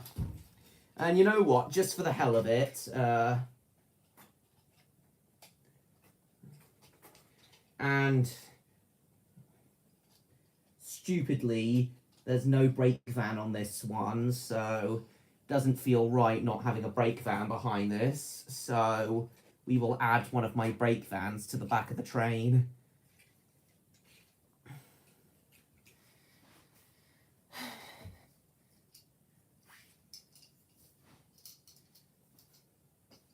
Here we go. So yeah, Odd, what do you think of the idea of a Coca-Cola train? Right, here we go. Holidays are coming. In my arse.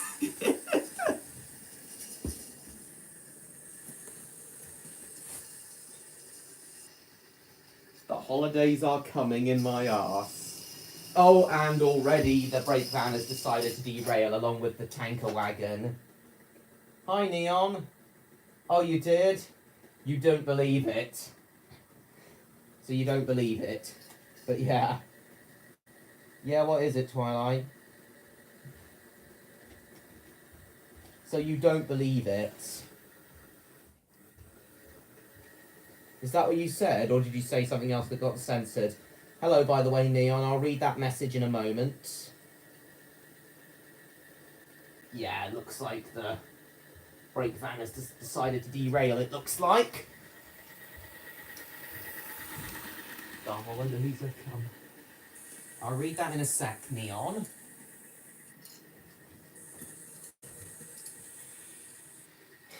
The Hollywood.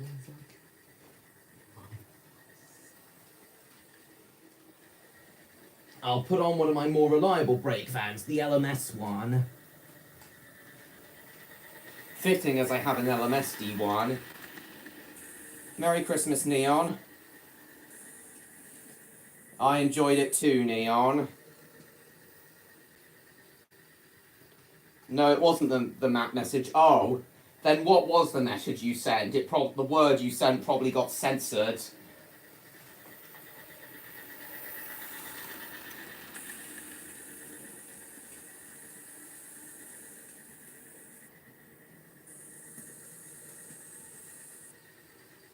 You know what? Paydico's Chief Inspector Macintosh. Yeah, he was Constable Macintosh in Curse of the Were-Rabbit, but since Curse of the Were-Rabbit, he was promoted to Chief Inspector, and then he retired at the end of Vengeance Most Foul. Makes sense, as he was in the police force back in 1993, when Fellas McGraw first struck. Finally, a train worth robbing. Oh! Oh! Yeah, that is funny. So I take it you'd rob a train or any other vehicle for Diet Coke then? Yeah, I've put on my other D1 class. My LMS one now. And now my two D1s are double heading now. Lovely. Oh, so you'd rather rob regular Coke? Sorry, it's just I'm a Diet Coke person. And now retired, yeah. Watched it with your waifu? Lovely. Train worth robbing. But there you have it, my two D1 class locomotives. Pulling the Coke train. It doesn't need to be double-headed, but I'm having both my D classes pull it because it's a D class. Because I have two D classes now.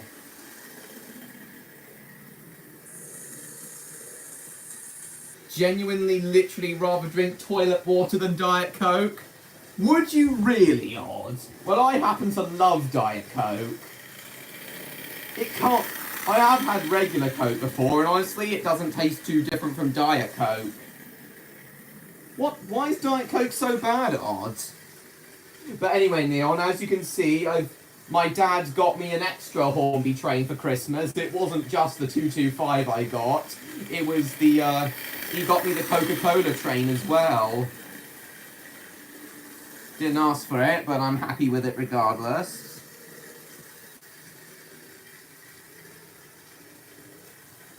Just tastes wrong to me. It feels watered down. Not to me. But I understand how you feel, Odd. So what do you think of the Coca-Cola train, Neon? So a train worth robbing then, Odd? So you wouldn't even rob a train if there was gold or money on board, would you, Odd? You'd rather rob a Diet Coke train than a train carrying gold or money? I'm only going to give this a few laps, because then I want to run the 225 again to show Neon and Odd.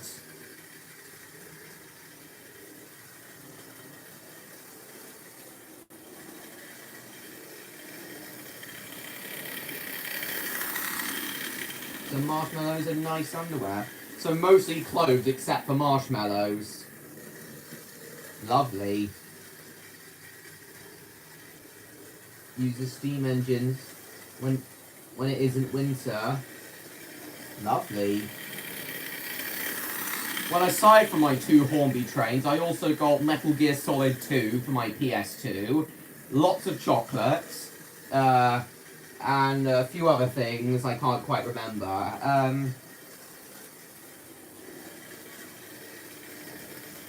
I did,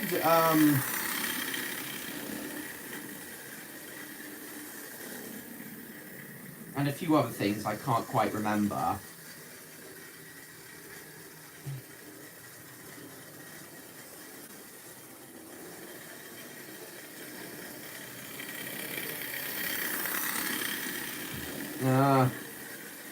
I did also ask for a camera slider, but didn't receive that. And a couple DVDs. I also asked for the Wild Robot and Alien Romulus on DVD, but didn't get either. I'm sure I'll get them at some point, though. Coca-Cola heist. Odd, would you participate in a Coca-Cola heist, given what you just said about the Coca-Cola train? Lightning McQueen Crocs? Nah, Stan, I thought so, Odd. So I take it you'd rather rob a Coca-Cola train than a money or gold train. I thought those locomotives you preferred, Stan. But anyway, so I take it you're not a fan of, so Stan isn't really a fan of Hornby's branded products, such as the Coca-Cola one. They're very cheap and plasticky. Even by the feel of it, I could feel how cheap they were, but oh well. It's still good that my dad got them for me. Not to flex? Oh, nice, Stan.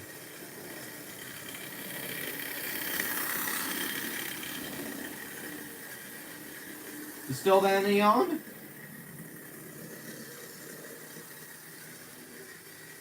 Right, I'll give the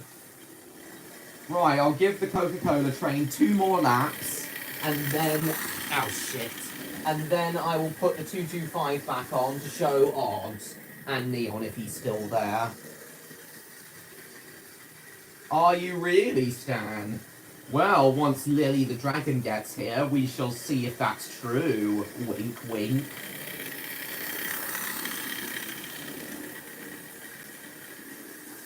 Right, I'll give the Coke... Right, 1 more lap. Right, I'll just let it get back to the station, then I'll put the InterCity 225 back on. There we go. And now... And now I shall show Odd the InterCity 225. And Neon if he's still there. Bugger. Oh, Scheiße. Stan from Space Jam? No, Stan's one of my friends. Right then. Right, Odd, I'm putting my InterCity 225 back on now. Oh, you're back, Neon. Great. So, Neon, what do you think of the idea of a Coca-Cola train? You're just in time, Neon. I am putting my InterCity 225 back on now to show you and Odd. Here we go. It is on.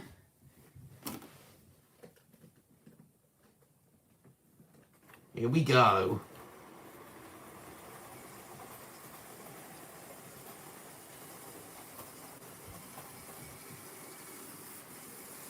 Coca-Cola truck, but what about a Coca-Cola train? So Odd. Now I've got my InterCity 225 back up and running. Oh, hold on, it's left its coaches behind.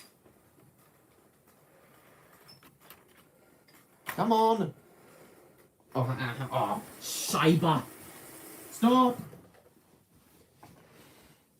So what do you think of this train, Odd? My InterCity 225, one of the finest electric trains. The InterCity 225s, Odd, are among my favourite modern trains. Indeed, Neon.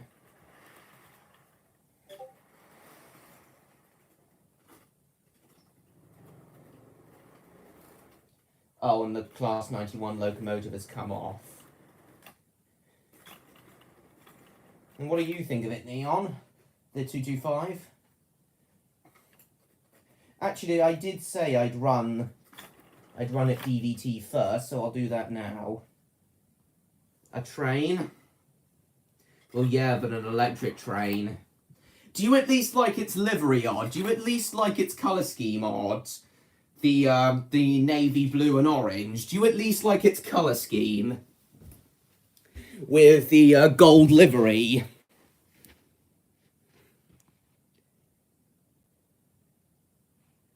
Beep in the video where?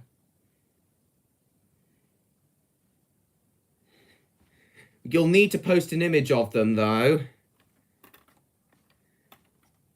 Do you at least like this colour scheme, though, Odd? With the gold GNER livery.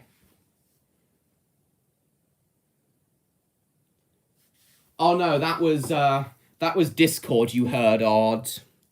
That was the Discord notification you heard, Odd. But anyway, Odd, do you at least like this train's livery? The gold and the navy blue and orange with gold lettering. I will in a second, Stan. I'm just opening a Freddo. Yeah, yes, Stan. You'll be pleased to know I got 2 Freddos as well.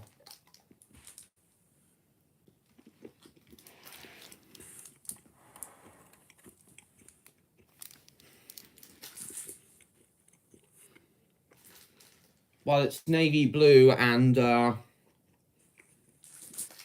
orange, Odd.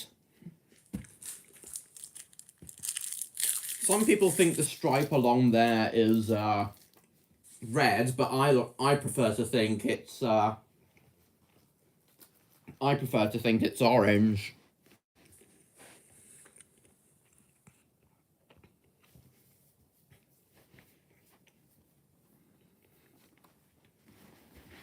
While I wait for Odd to reply, I'll check what Stan sent me on Discord.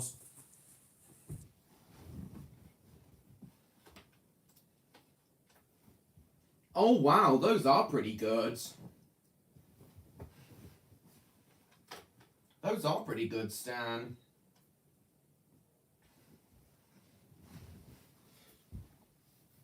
Oh, the question was, do you... Hang on, let me move the iPad around to give Odd a better look at the 225. So it's navy blue and orange. Do you like this livery, Odd?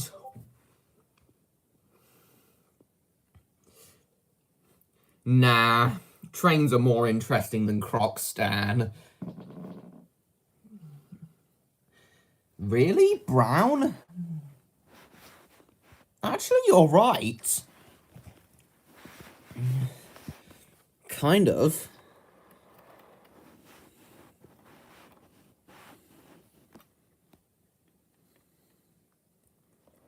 Yeah, it is, but there's also these orange stripes along the train as well.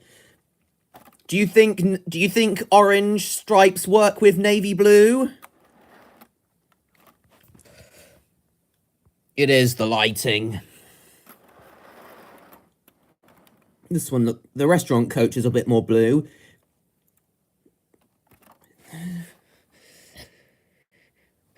Do you think orange works with navy blue? Because I absolutely do.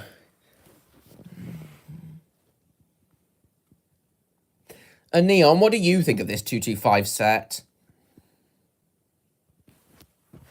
Should have been gold instead of orange? I see what you mean, but I know what you mean, but I do really like this livery. It's a very unique livery, navy blue and orange. The gold I mentioned is just the gold lettering. The gold I mentioned is just the gold lettering. See? GNER.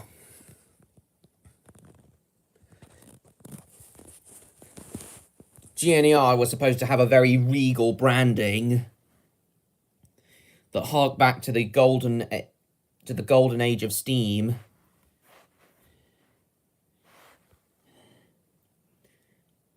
So when you think of the gold lettering,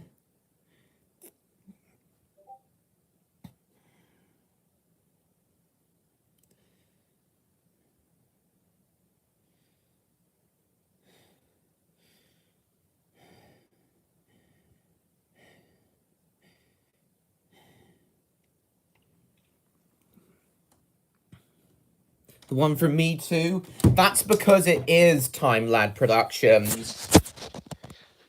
GNER were still around at the time Me Too was being filmed, so the InterCity 225s were featured extensively in Me Too, which, for those who don't know, is a Scottish children's programme that aired on CBeebies.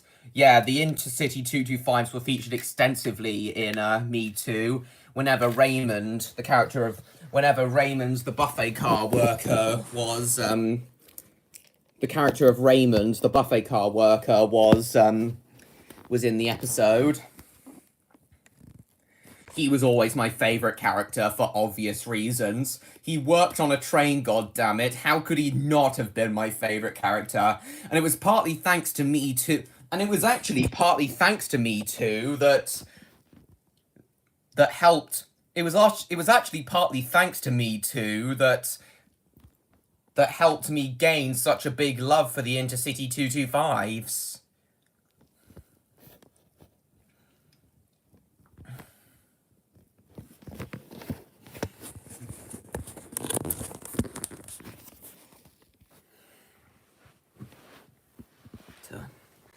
Hold on, I'm trying to think of a place to move the camera to.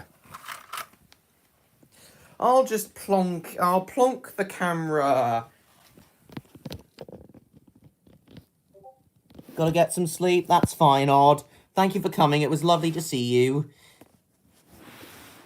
We will see you next week, I hope. No, this Friday, at this Friday's stream. I hope we see you at this Friday's stream, Odd. Thank you for coming.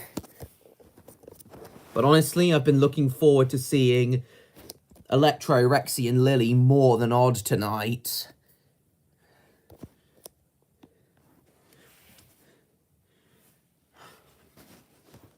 Scheiße.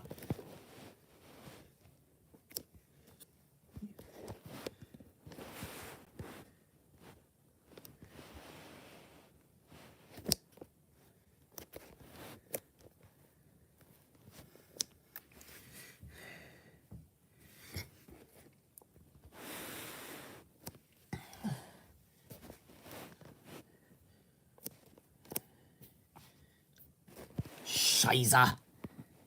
There we go, hang on.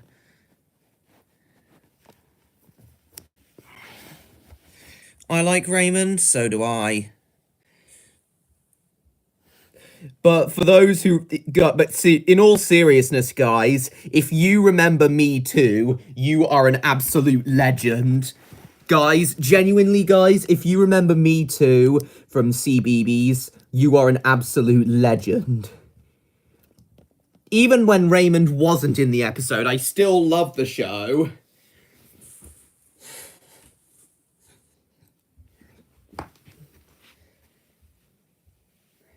Weird to use two fonts, though.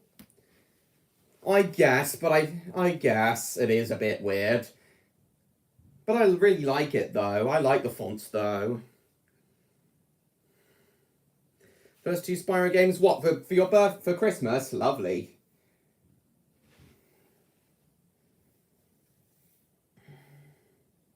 Cassie wasn't here, Rob.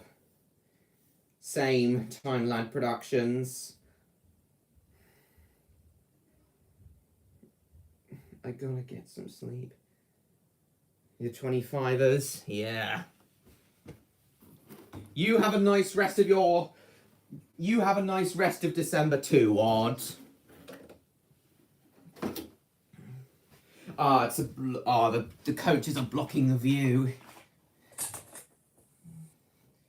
Hang on, I'm gonna move these to give you guys a better view. The layout of the other side of the layout. And I'll put the B12, my B12 is currently out of action because it has a very faulty motor at the moment. I'll need to get it fully replaced, the motor. Lovely.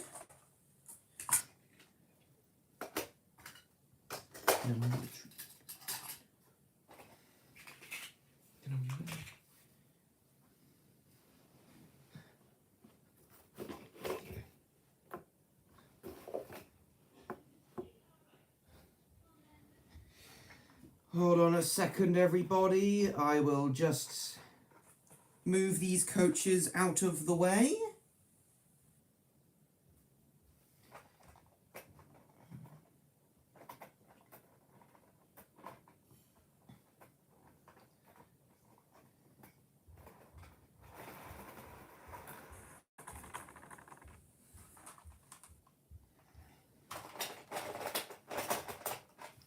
And then... and plonk them here. And at Redeemed Electro.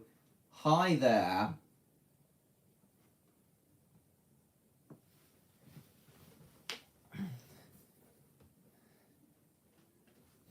Lovely to finally see you, Electro. Odd was here a second ago, but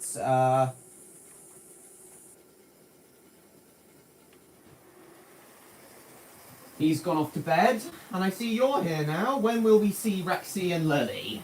I've been looking forward to seeing them tonight. I've literally just put the 225 back in action.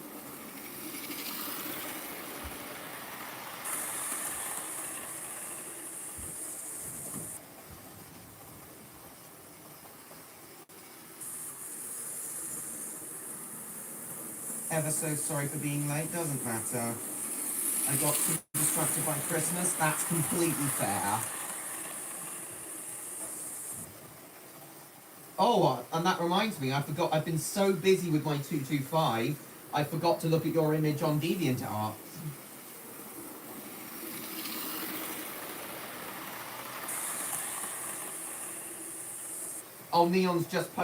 Oh, Neon posted his Christmas drawing 15 minutes ago. No, I didn't, Electro. I didn't miss it. I just commented on it. It's lovely. Thank you. It looks very nice, Electro. But are you going to go back to your old... Are you going to go back to your old one after Christmas? You did say your redeemed one was for Christmas.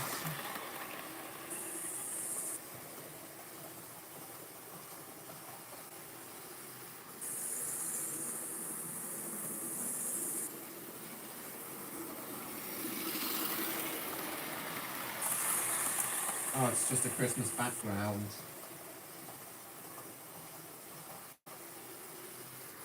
But anyway...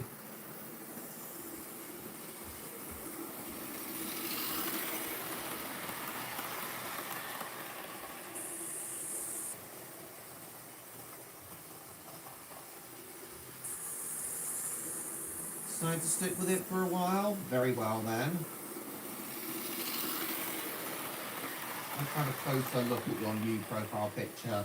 But anyway, what do you think of my InterCity 225 set? You've already told me what you think of the InterCity 225s, the real ones, and you've already told me what you think of the real InterCity 225s, and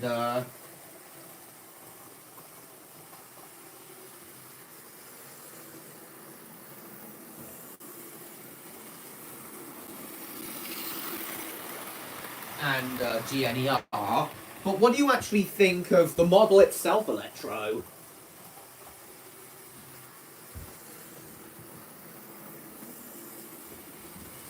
I'll just let Neon know you're here, Electro.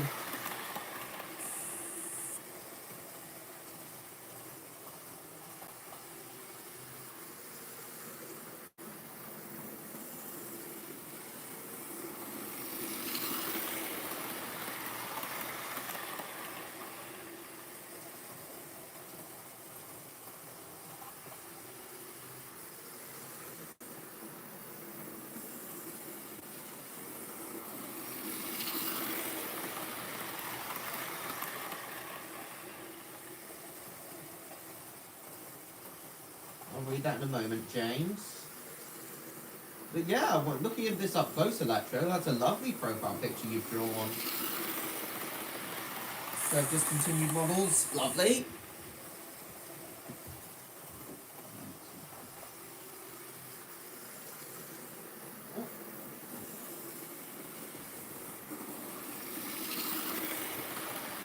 Ah.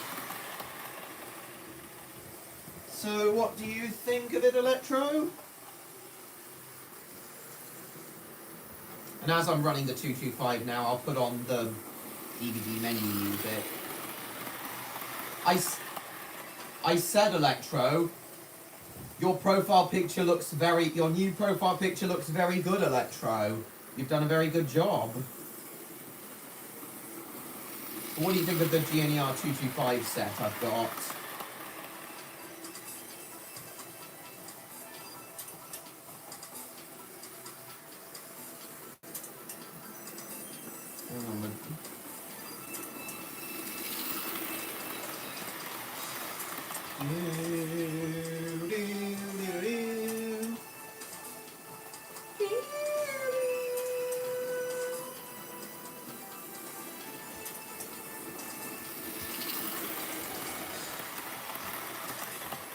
You know what? I'll put my iPad on top of my VHS shelf to give you all a sky view of the layout. Oh, actually, no, it's not. That's not really working.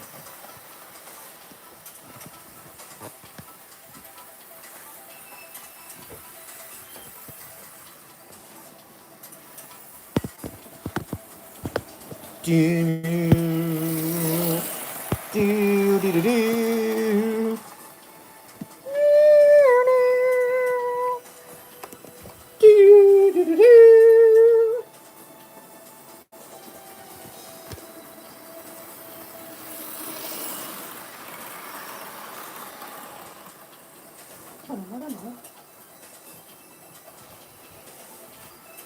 So, Neon and Electro, do you two think this music...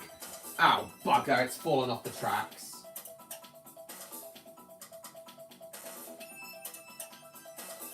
I really like it too. Yes, I did Timeline Productions. Oh, I see the problem. There's a gap in the track again. This is basically a repeat of the Hatfield crash, where So, I'm very pleased you like this model, Electro. I did have some issues with it earlier. When I first unboxed it, after months of being in a box, the motor of this 225, the motor of the Class 91 locomotive was a bit stiff, so I had to clean the track a bit and clean the motor, and then run it round a few times, as per Stan's advice. Stan may be a little prick at times, but he's still very helpful when it comes to model railways.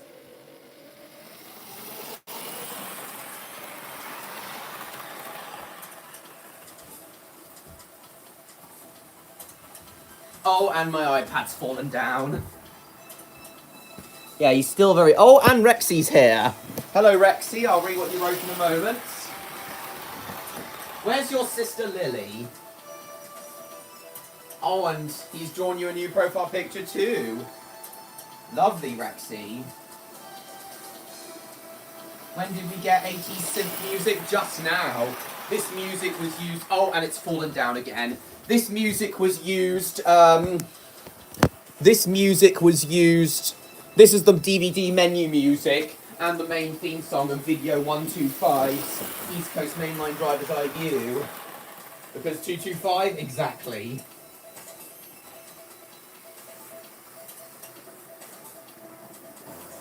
Oh shit! It's that damn restaurant coach again! It's that goddamn restaurant coach. It keeps coming off the track. Restaurant. It's that.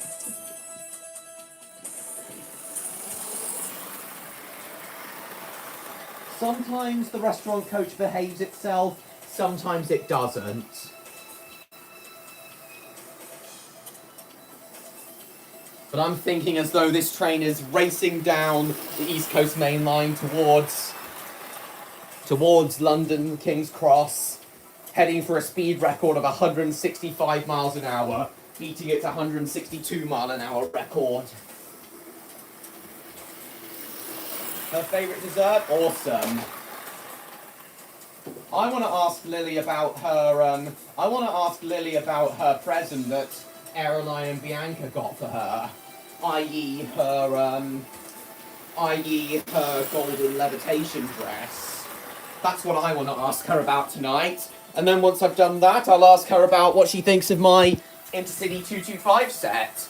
But firstly, Rexy, what do you think of my InterCity 225 set? That's the train you're seeing right now, Rexy. The InterCity 225. Which are... These trains are very special to me because these are some of my favourite modern trains, Rexy.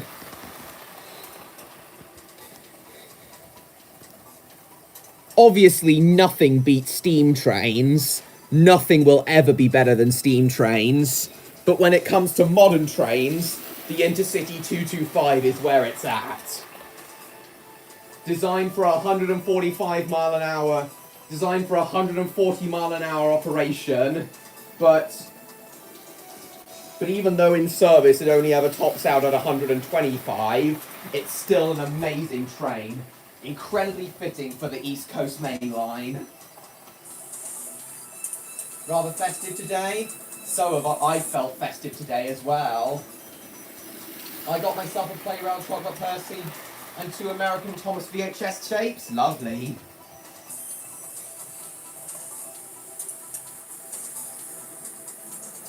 So yeah, Rexy, what do you think of it? A bit stuffed in Christmas dinner, but I'm good. I was stuffed a little bit earlier.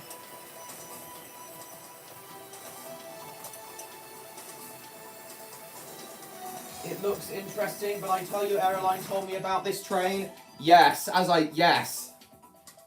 Aeroline told me he wanted a 225 as well for Christmas, but his is larger in scale than mine. He wouldn't stop droning on about it. He is excited about it, which is the reason. Yep, it's one of his favourite electric trains as well. Each InterCity 225 set consists of a Class 91 locomotive, about 9 Mark IV coaches. I know this one only has 4, but in real life these trains would have 9 Mark IV coaches, including the restaurant coach, and a driving van trailer or DVT at the back, which enables the Class 91 locomotive to be controlled from the other end of the train by the driver. That's basically what driving van trailers allow. They're railway vehicles which allow the driver to control a locomotive from the other end of the train when it's heading back to its origin, to its point of origin, station of origin rather. Saves having a DVT at the other end of a train. Saves either needing to turn a locomotive around once it reaches the end of its journey, or it saves needing to have 2 locomotives at each end of the train, which has been done in the past, but is quite inefficient.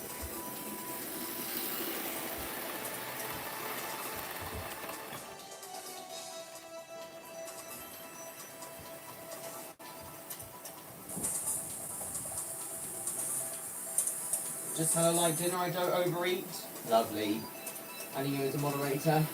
LP fans moderator, nice.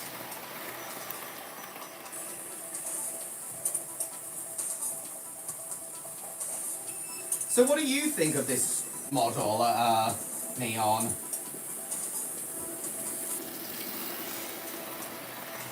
Oh, and Electro and Rexy, and Neon too for that matter. Do you think this music is fitting for InterCity 225s? Because I do.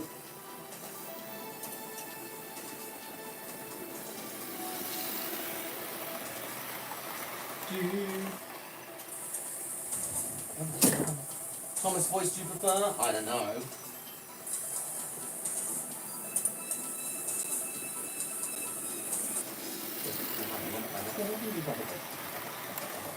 Bum bum.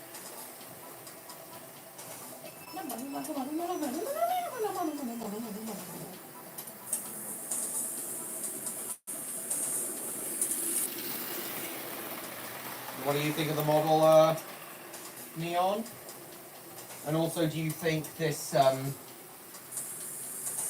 like regular show to me? Postcard during the montage? Oh, was 80s music played during that?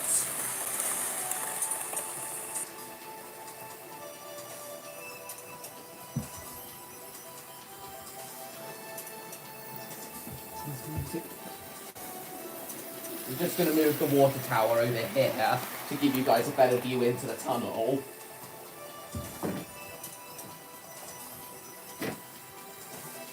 There, that's a much better view into the tunnel. You guys can see right through it now.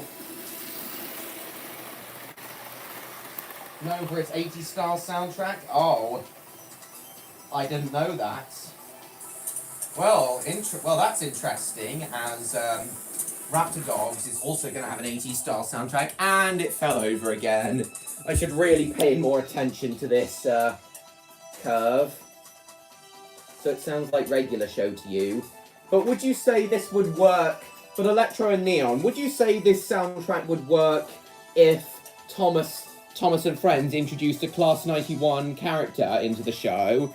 Would you say this would work as the character's theme if a Class 91 character was introduced into the show?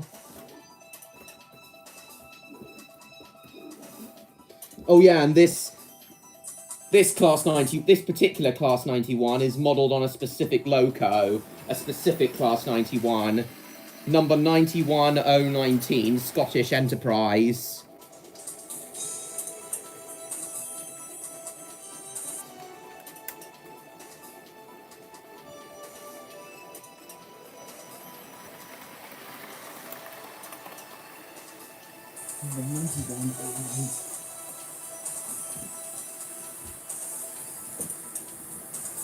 And, oh, I thought Lily was here. Certainly did. Oh, I wouldn't have known. Certainly shifts, but no surprise. It looks nice blasting around the bend. It does indeed.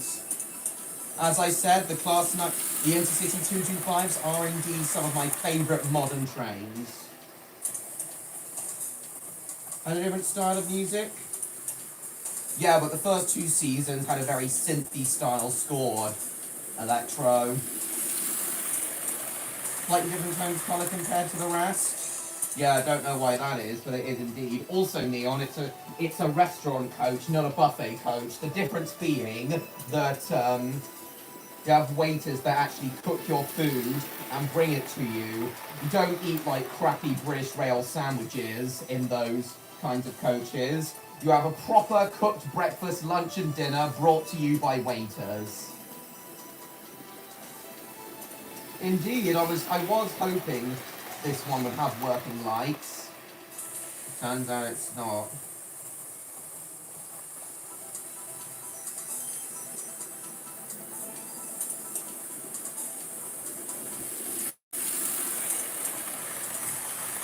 Yeah, British rail sandwiches. There was a bit of a joke with British rail sandwiches because, well, they were a joke. They were either hard and dry or really soft and slightly mouldy. But anyway, Electro, can we now have Lily here, please?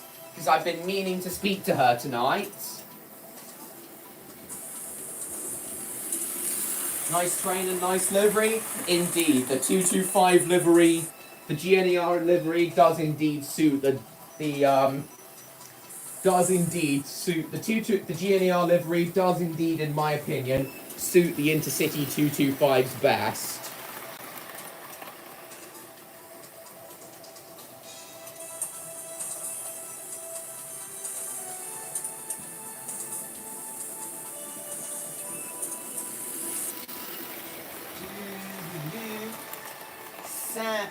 Sandwich.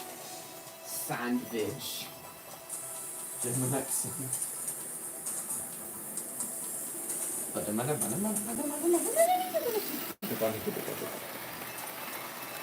only Odd was still here, I'd love to hear his opinion on this music. And I look forward to running this 225 on my layout for many years to come.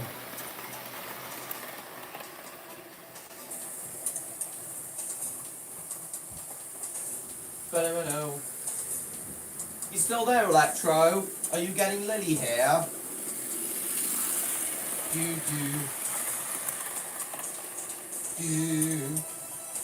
Sick as in really cool, do you mean, Mason? Because yes, it is.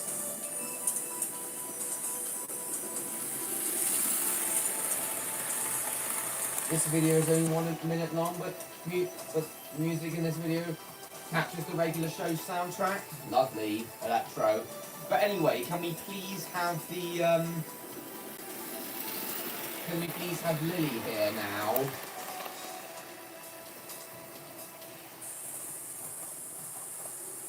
Right.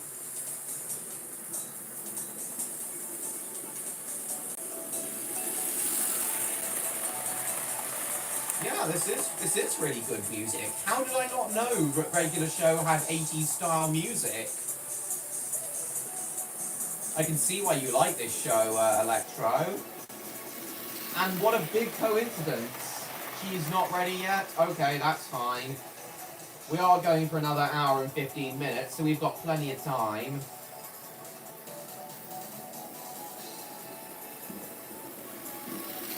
But Raptor Dogs' soundtrack is mainly going to be based... This music kind of fits the 225s as well.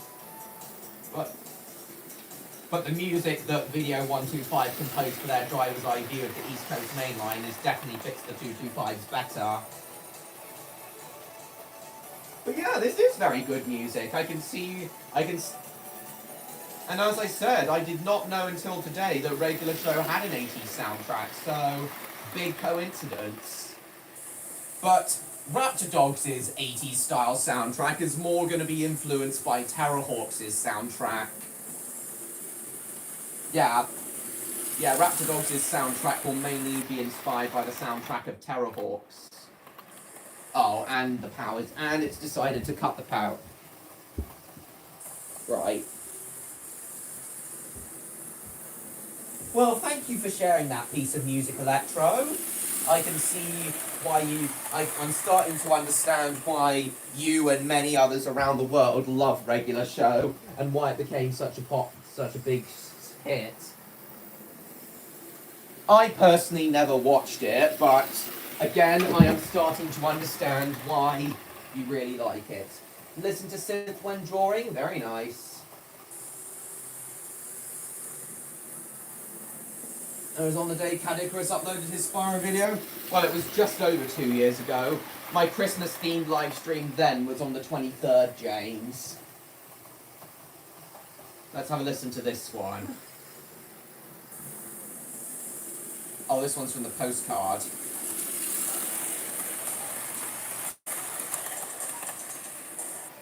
I do see what you mean, Electro. This is incredible. Yeah, Raptor Dogs' soundtrack will be something like this.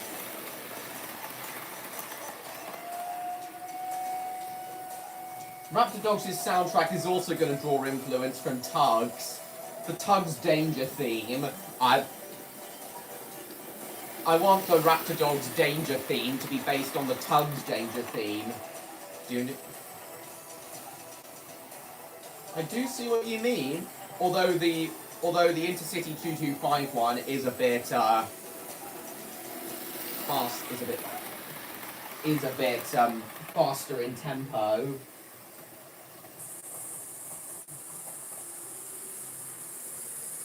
Oh, the show as a whole was influenced by the 80s, Neon. Now that is interesting, considering that Raptor Dogs is going to have a 1980s aesthetic.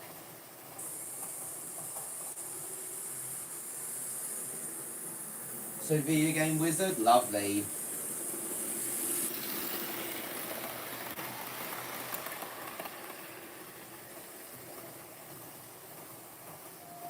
Now this is the variation of the Flying Scotsman theme from the actual intro of the Driver's Eye View.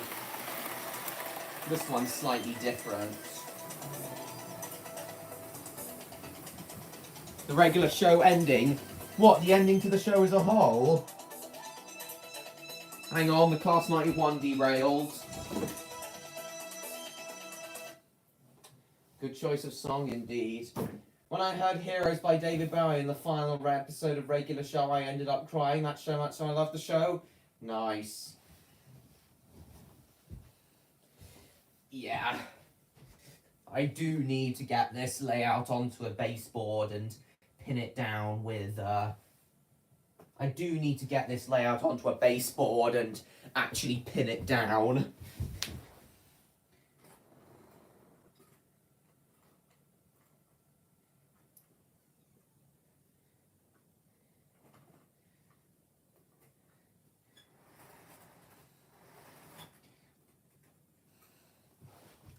By the way, this question is for everyone here. For those who have seen my cinematic video that I did of my InterCity 225, where I added sound effects from real 225s onto it, I was wondering what you thought. Oh, and it's hit the tunnel and come off.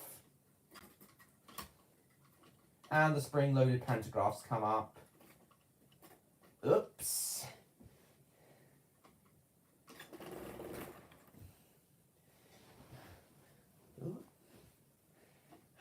Well, I've really been enjoying this stream, guys. It's been lovely talking to you all tonight, and it's been lovely to see so many of you here on Christmas Day.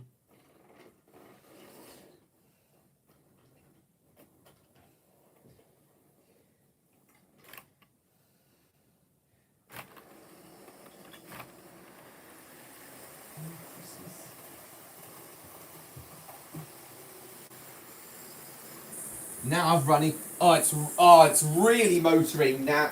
It's really motoring now that I've got the now that I've run the 225 in.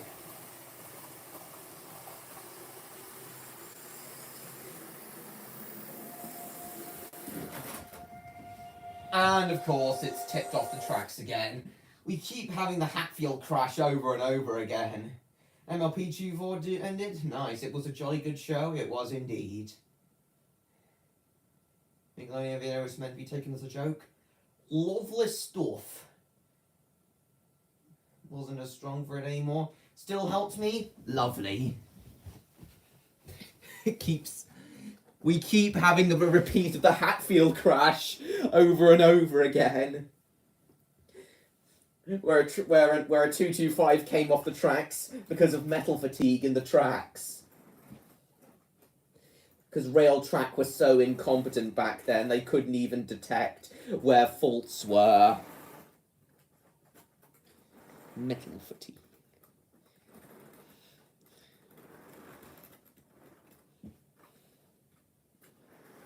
Lovely. Lovely stuff.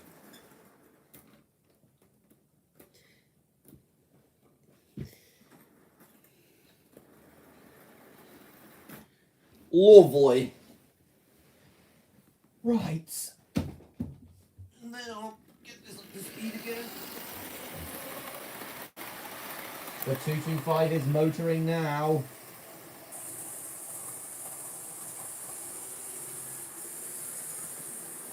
When I first got it out of its box, it was just crawling. But now that I've run it in, it's running like a charm. Even that speed looks to be a scale speed of 125 miles an hour. And hello, Lily! I'll read what you've written in a moment. The princess of the hour has arrived. A faulty train. That is precisely what Electron Airline did on one of their missions together. It's fine, George, but Merry Christmas.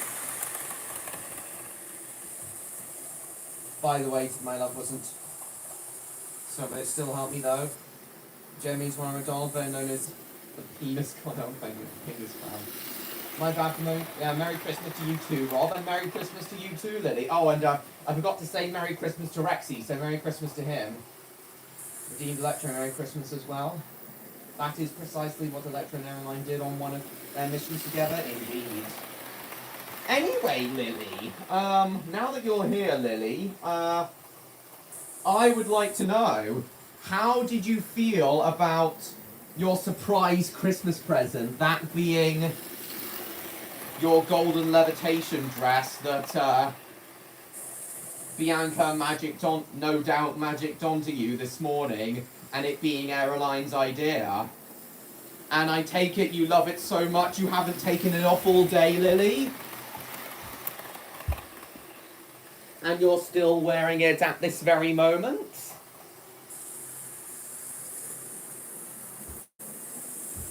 While I wait for you to answer, let's put the music back on. And hello, Jupiter. Oh, and Lily's here, by the way, Neon, if you're still there. 12 people watching, lovely.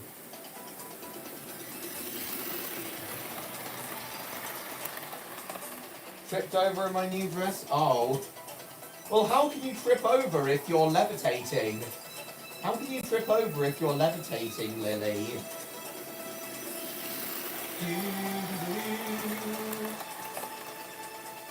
Oh, and sorry, Merry Christmas, to you too, Mason.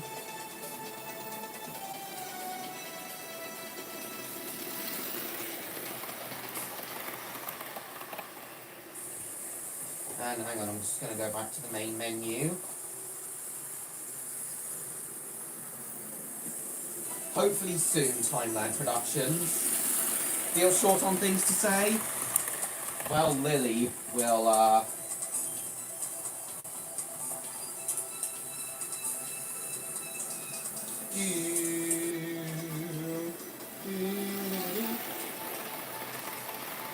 Oh, you weren't levitating. Do you love this dress? Well, isn't that dress supposed to give you levitation abilities?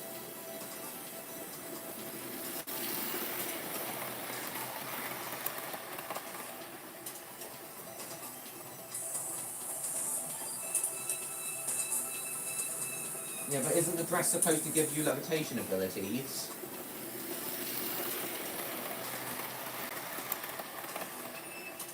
That's fine, James.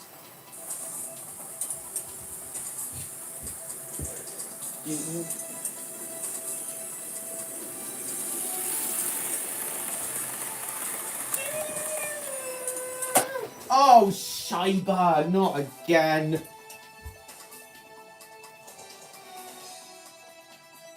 The good thing is, this 225 doesn't seem to be causing short circuit shutdowns of my controller.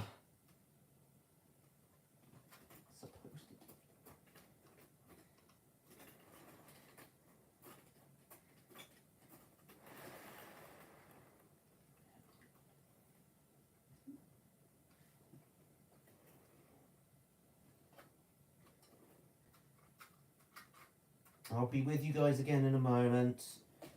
Just sorting out this latest derailment.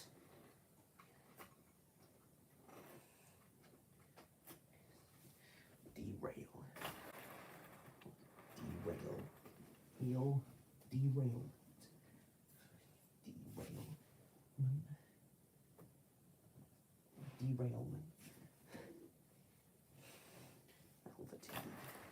Nearly there.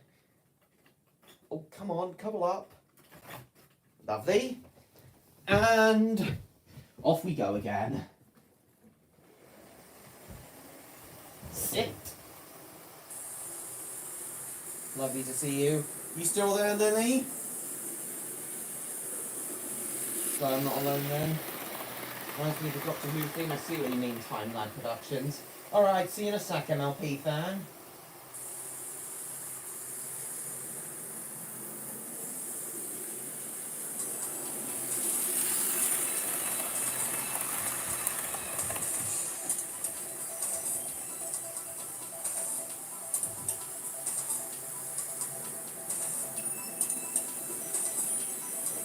You are polite, unlike Caroline, who can be a hassle at times. Bring it back quick, he once roared out the most vulgar word good thing ought to prove a point. He was thrown out. Was he really? That's not like airline. That's not like airline.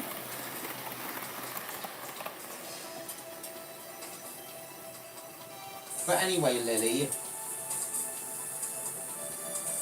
your dress is supposed to give you levitation abilities. That's one of the things Airline did request, as per Bianca. Intoxicated at the time. Oh, well, that might explain it. I'm sure he regretted it and apologised afterwards. I certainly would have.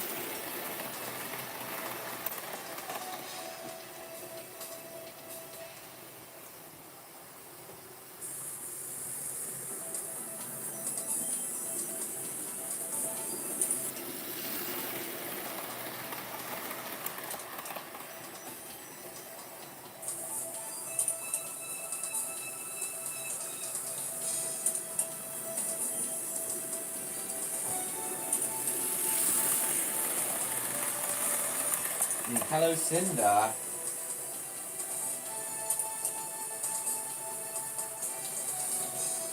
I actually never got hurt from it, from tripping over. Did get me to levitate just 8 inches off the floor, but just in time. So you're levitating right now, are you, Lily? I thought so. Cinder certainly is, as she just said. Oh, hold on! Derailment. Hang on, derailment.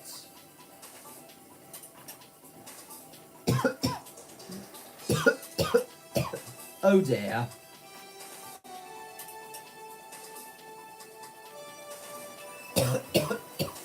Oh dearie me. Right.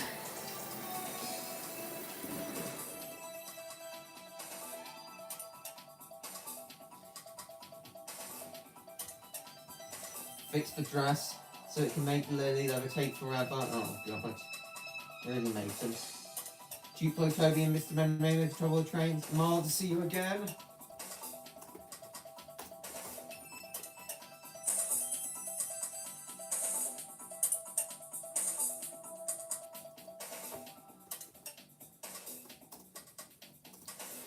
Hold on. It stopped.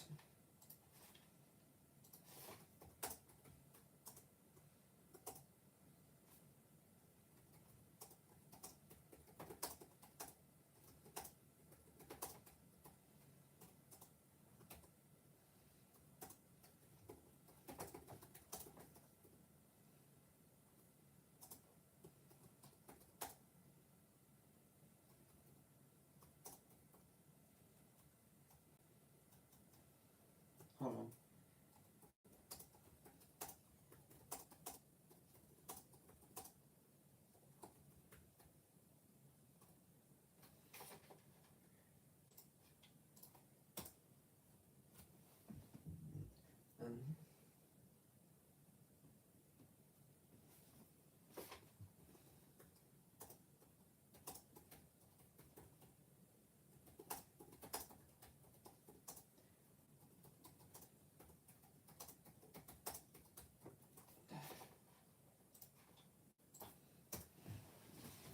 Come to think of it, it's the only.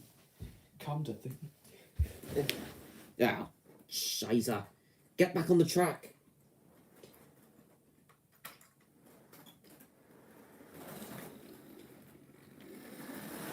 Oi!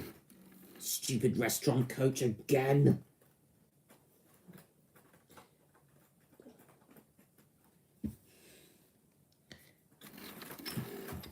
Come on. Oh, and it's come undone again. Wait, stop. Wait for me to fix the track, Mr. 225. Wait. Okay, I'm just... There we are. Mr. 225.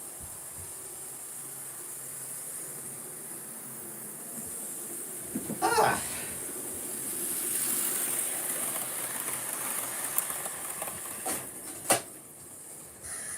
And again the train has hit the side of the tunnel and come off.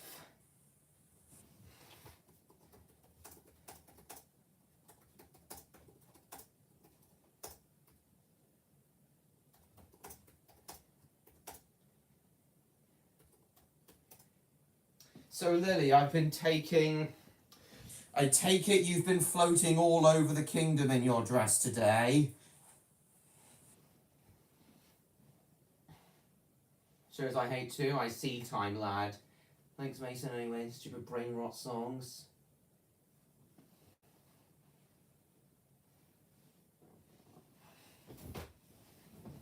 So I take it you've been floating all over the kingdom? If you loved the dress, what do you like more, Lily? The actual dress itself? Oh, shit. Hold on, class 91. So what do you like more, Lily? The actual dress itself, or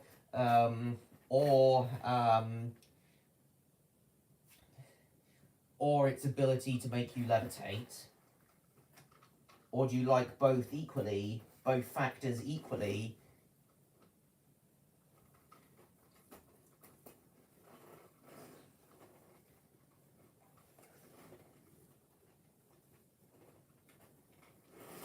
Wait. Hold your horses, class 91. Hold your horse. This is class 91.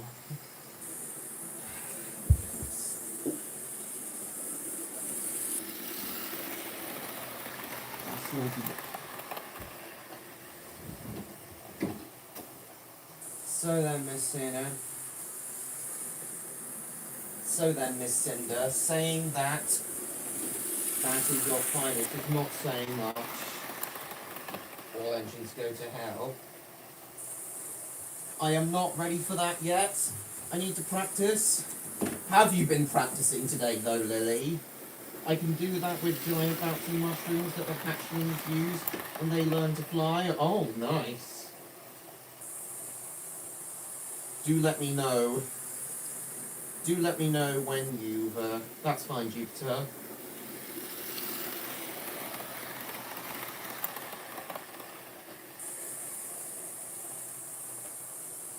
Still there? Are you still there, Neon?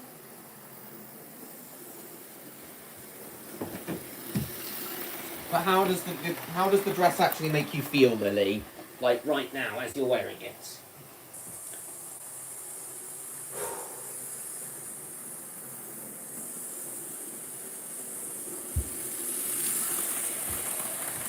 While I wait for her to answer, music back on. I'll rewind to the start.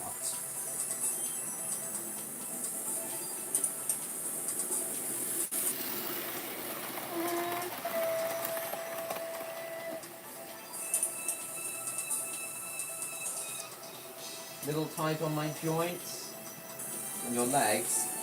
That is the price to pay for glamour. But what does the dress itself actually make you feel weightless, though, Lily? Even when you're not levitating with it.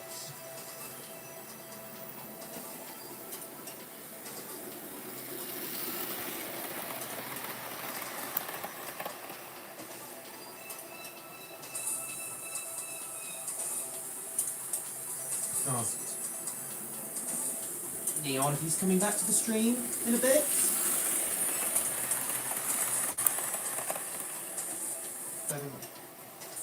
There's the price to play for German. Yes, it is.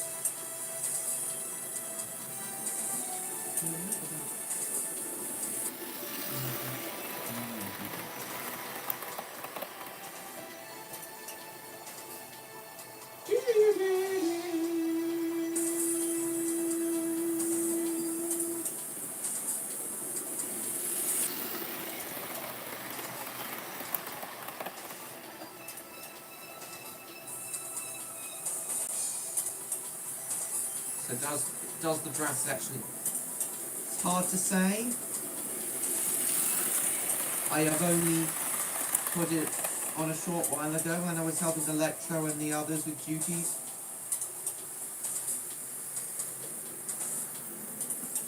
Electro So well, what, Christmas duties? So I still have to test it to its full advantages? Nice.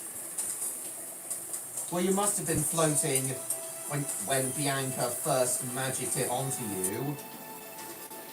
You must have been levitating in it when Bianca first magicked it onto you.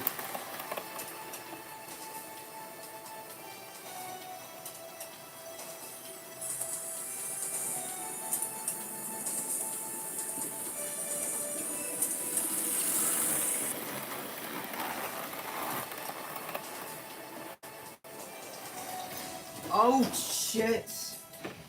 This stupid restaurant coach keeps causing problems.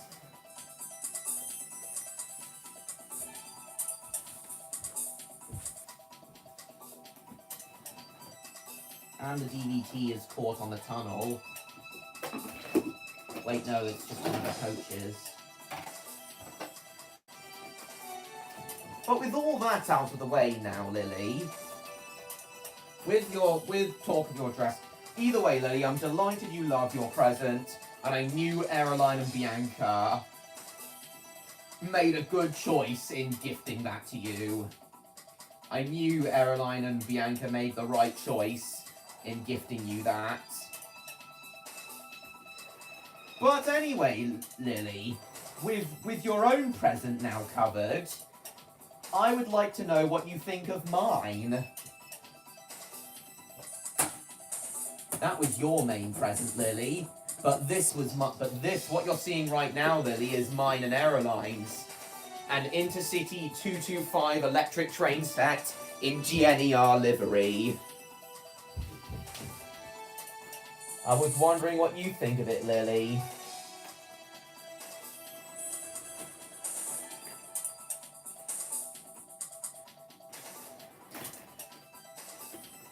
You must know by now that Aeroline got his own for Christmas, but his is larger scale than mine.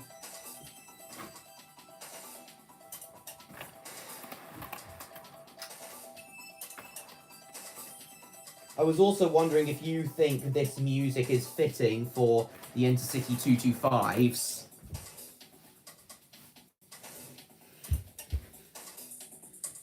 Because Aeroline, Neon, and Electro certainly do, and Rexy. Causing confusion and delay?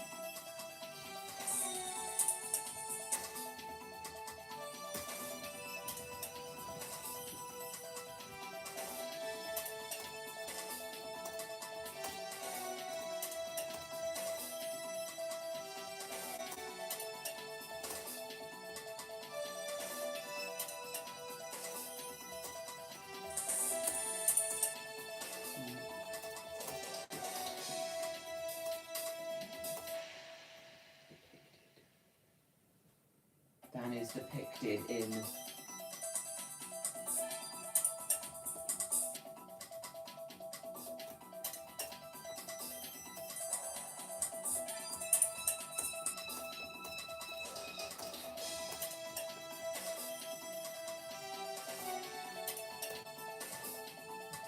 not too different from Aerolines trains, however, it is a lot more quiet than Aerolines, so it's a decent change.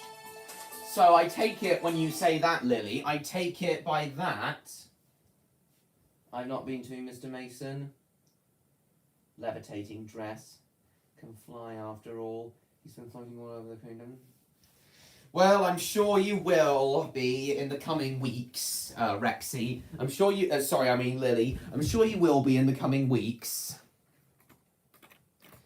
So I take it when you say my one's quieter than Aerolines, that must mean that his 225's got a sound chip in it with... That must mean Aerolines one has a sound chip in it with actual working lights as well, like horn sound effects and passing at speed sound effects. Plus, Aeroline, as I said, Aerolines is larger in scale than mine. But what do you think of the train itself, Lily? Do you like it? These InterCity 225s are me and Aeroline's favourite modern trains. Nothing beats steam trains, obviously, but Nothing beats steam trains, obviously, but when it comes to modern trains, the InterCity 225s are the best. Especially in GNER livery.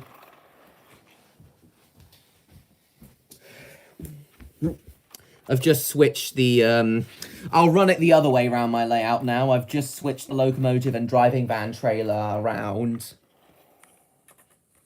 I'll run it the other. Hang on. Lovely. And you'll be able to see it coming towards you out of the tunnel. No, can't I hear anything over the sound chips? Oh, come on, Lily. They can't be that loud. And even if they are, I'm sure there's a way for Aeroline to turn them down.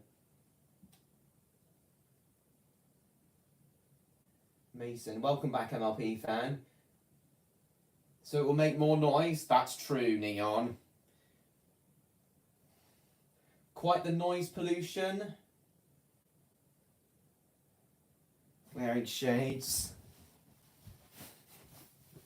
But anyway, Lily, what do you actually think of the train itself? A sound chip.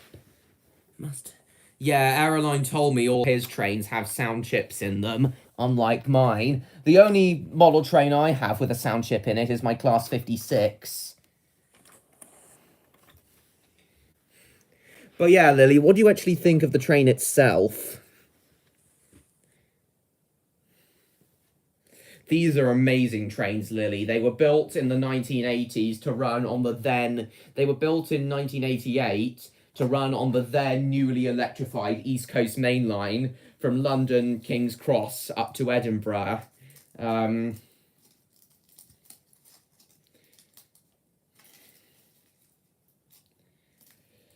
They were designed to run at speeds of up to 140 miles an hour, but in service they only get up to 125, which is still a pretty good speed for intercity trains.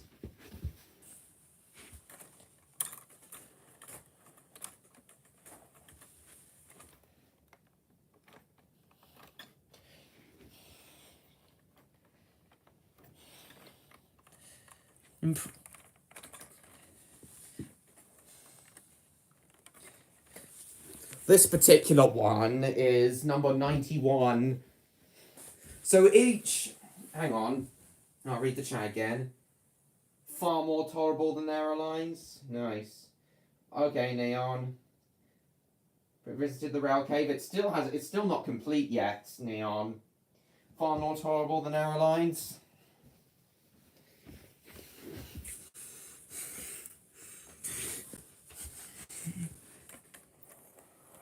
Lovely.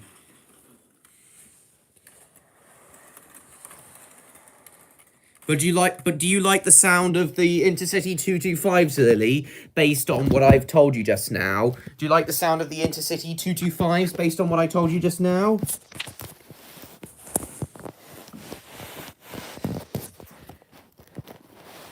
London to Edinburgh at 125 miles an hour, though it was supposed to be 140 miles an hour.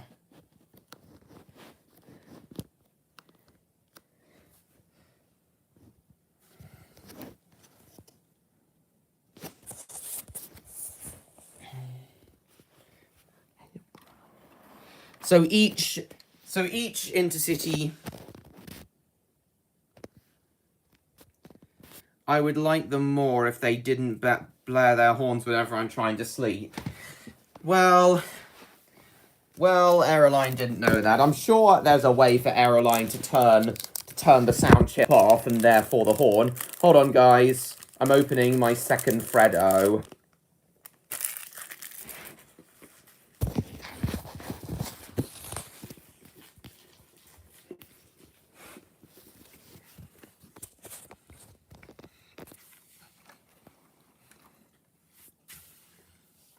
So, Lily, each InterCity 225 set consists of a Class 91 locomotive. Oh.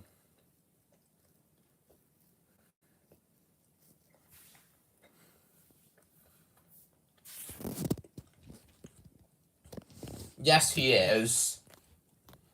But only at night. Obviously, when Rail Cave is open to the public, he's going to want to have the sound chips on. But of course, he'll mute them at night. So as I was saying, Lily, each of these InterCity 225 sets consists of a Class 91 locomotive, 9 Mark IV coaches, although this one only has 4, because I don't have 9, including the restaurant coach, and a driving van trailer / DVT at the back.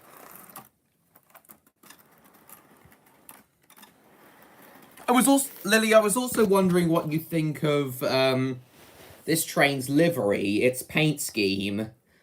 What do you think of the navy blue and orange with gold lettering? Do you think this is a regal livery, Lily? Because me and Aeroline absolutely think that. This is without a doubt my favourite livery of the InterCity 225s. Oh yeah, that's I should have told you. Yeah, I should have told you, Rexy and Lily.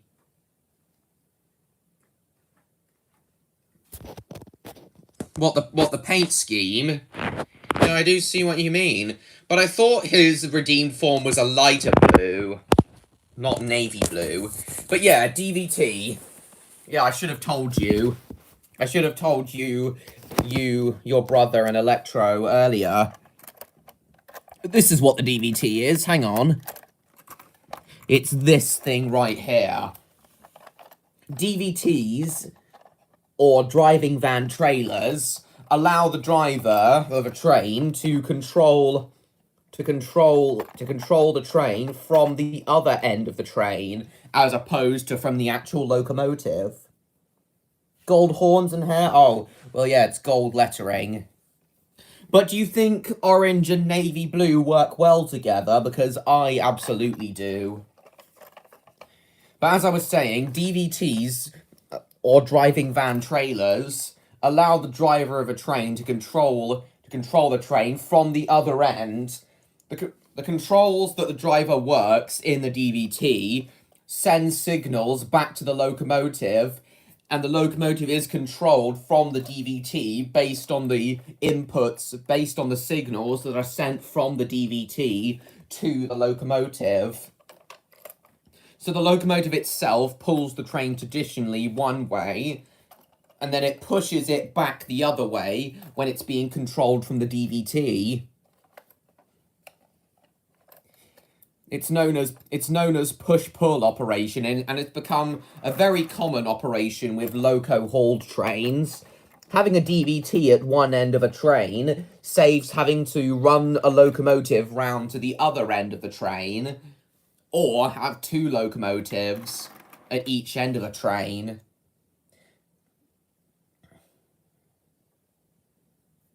So do you understand now, Lily? Do you understand what a DVT is now, Lily?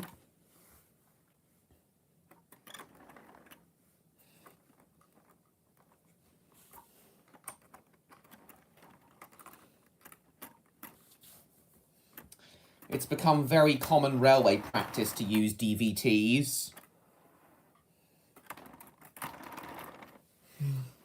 And the idea of controlling train locomotives from the coaches has been around since the days of steam, believe it or not. It should come as no surprise that the Great Western Railway was what pioneered them. The Great Western Railway were very innovative when it came to new railway technology. There's no surprise. Should come as no surprise. There's no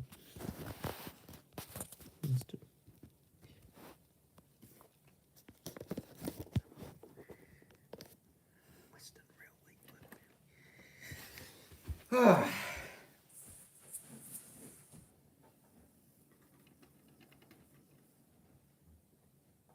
Right, I'll get this train going again, then I'll get back to the chat. Lovely stuff. Oh, wait.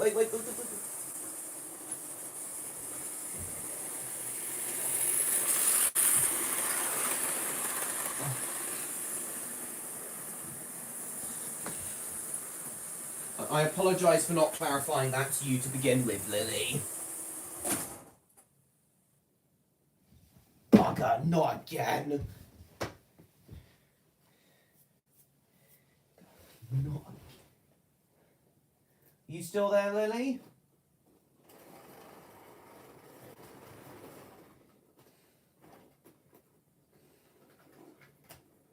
Something else I'd like to know, Lily, is... Hold on. Hold on a mo. Something else I'd like to know, Lily, is... If you travelled with GNER, back when they were still in operation in the mid-2000s, would you electro Rexy and Rin... Would GNER's standards of catering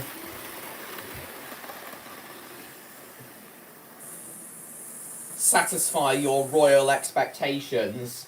Because GNER prided themselves on fine customer service and getting their passengers to their destination at high speeds and in pure luxury, just as the LNER did 80 years before then. 70 to 80 years before then.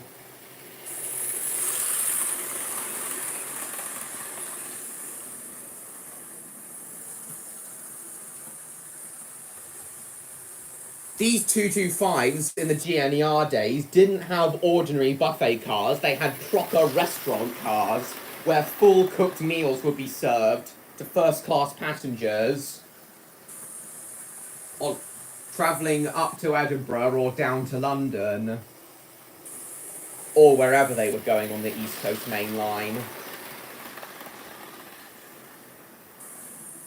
So would a full cooked meal, would a full cooked breakfast, lunch or dinner in first class with comfortable seats be enough to suit your royal needs, Lily? Or would you rather have a proper royal train?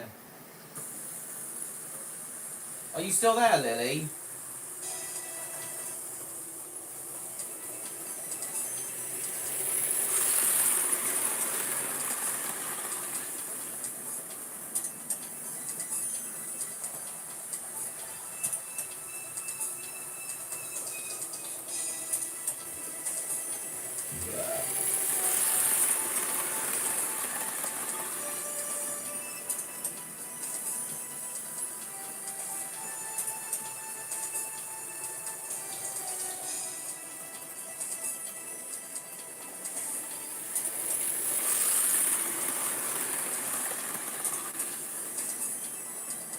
Wait for Lily and Neon to return.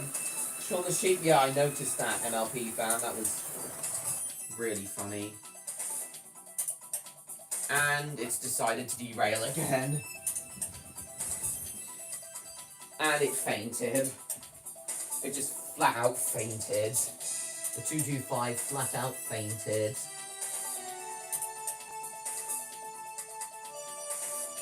Fainted.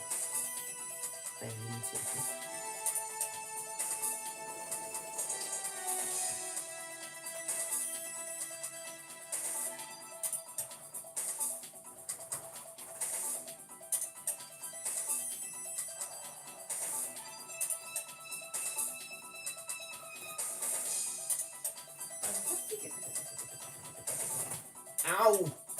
Bugger!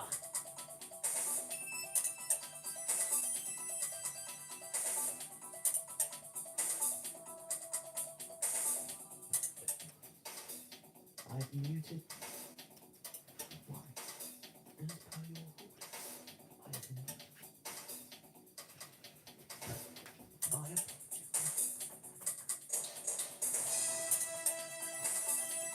And then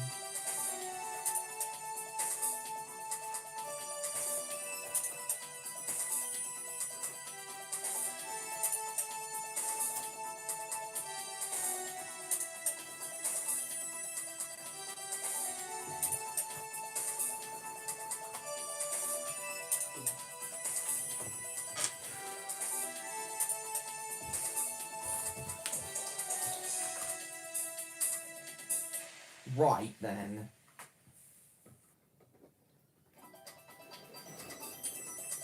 Hold it, Mr. 225.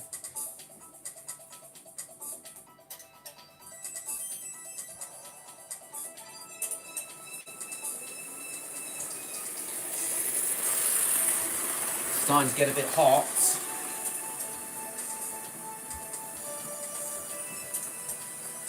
Run it a lot tonight.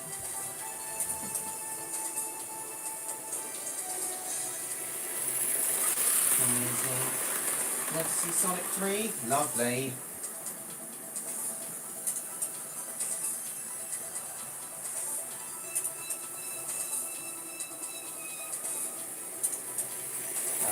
Lily seems to have left. I'll just wait for her to return. We're going to go for another half an hour, guys. We're going to end at 11:15.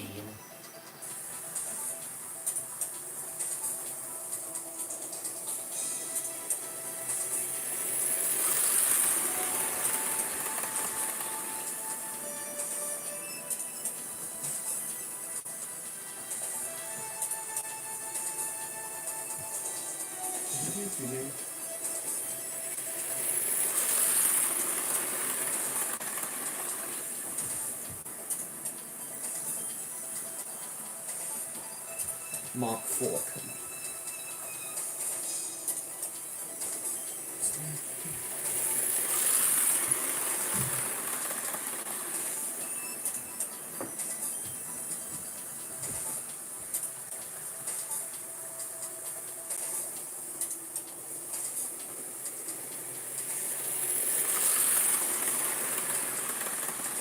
Okay.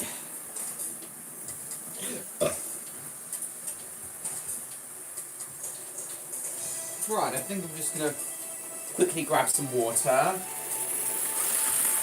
then I'll be back, guys.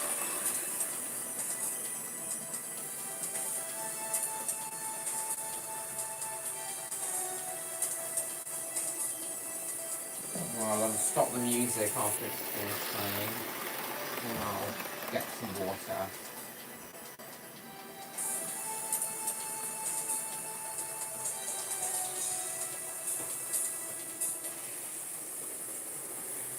I think I've made my point with this song.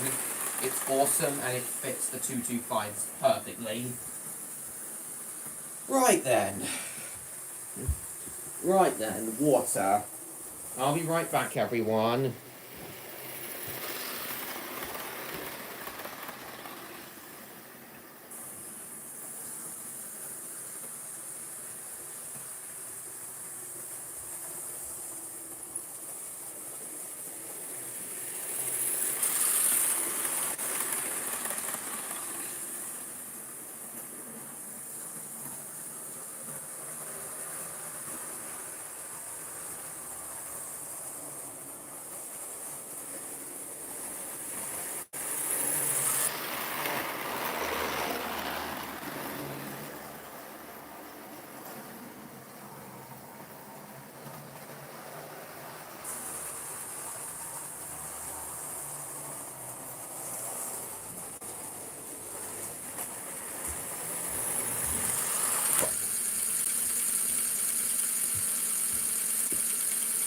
And it's decided to get stuck again.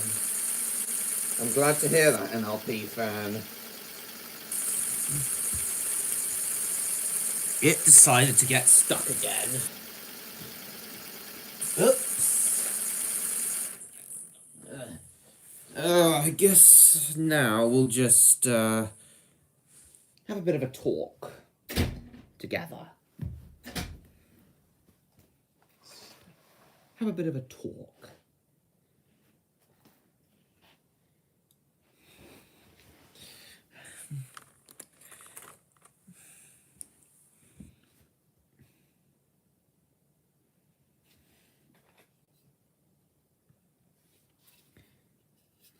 The next year.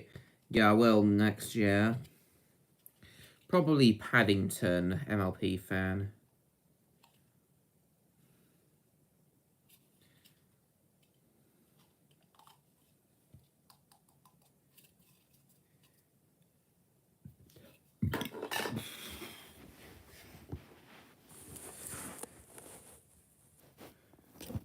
shit.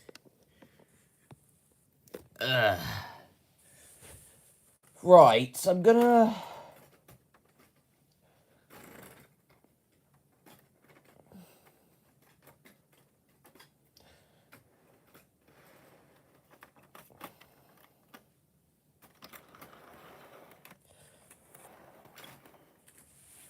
Lovely. Where on earth has Lily gone?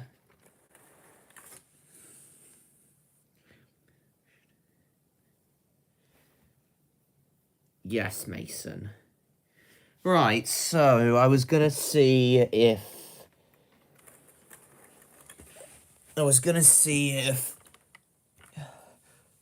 number 91019 was still around or if it's been scrapped.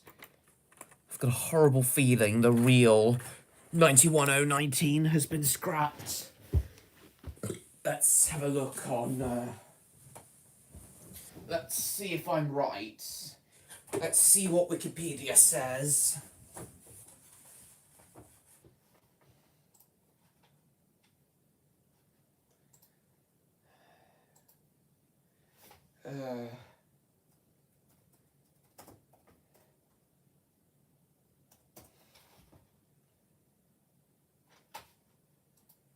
Wikipedia.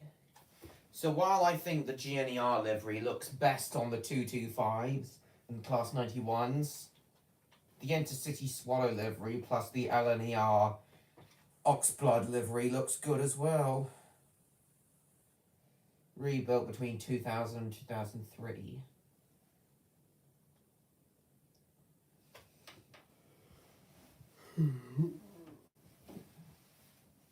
As light locomotive, top speed allowed is 75 miles an hour, while the record is 262.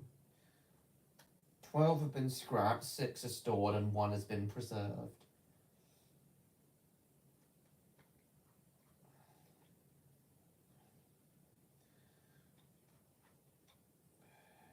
Oh, thank God. 91019 Scottish Enterprise is still in service. I hope 91019 is preserved.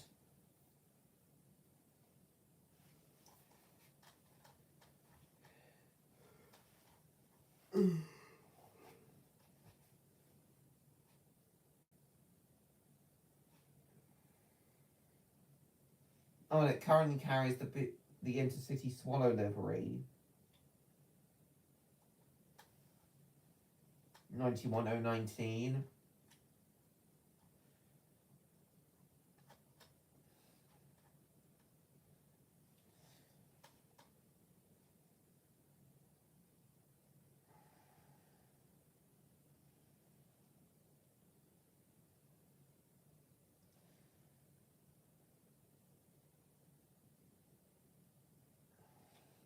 Oh, and the last one built, number 91132, or rather the 23rd one built, which was involved in both the Hatfield and Great Head crashes, was scrapped. The first one scrapped in March 2021. No doubt they didn't want anything to do with it anymore. I have no idea, MLP fan.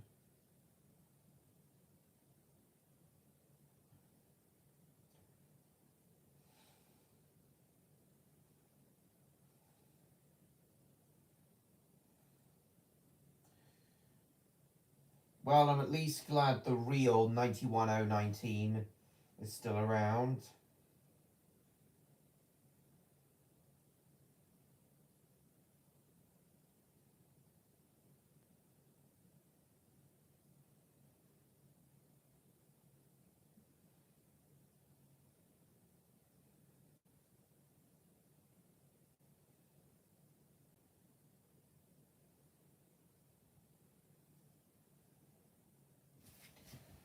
Oh God, I'm getting tired now. But I will press on till 11:15, then end.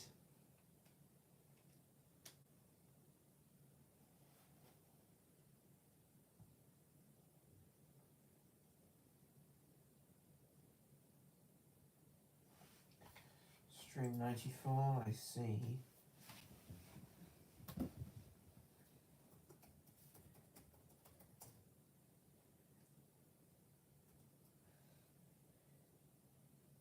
Rest for 1,000 years.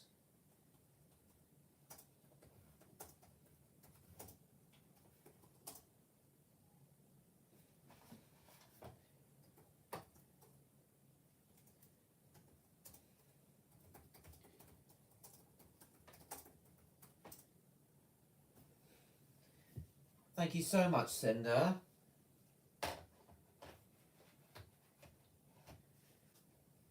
Oh dear.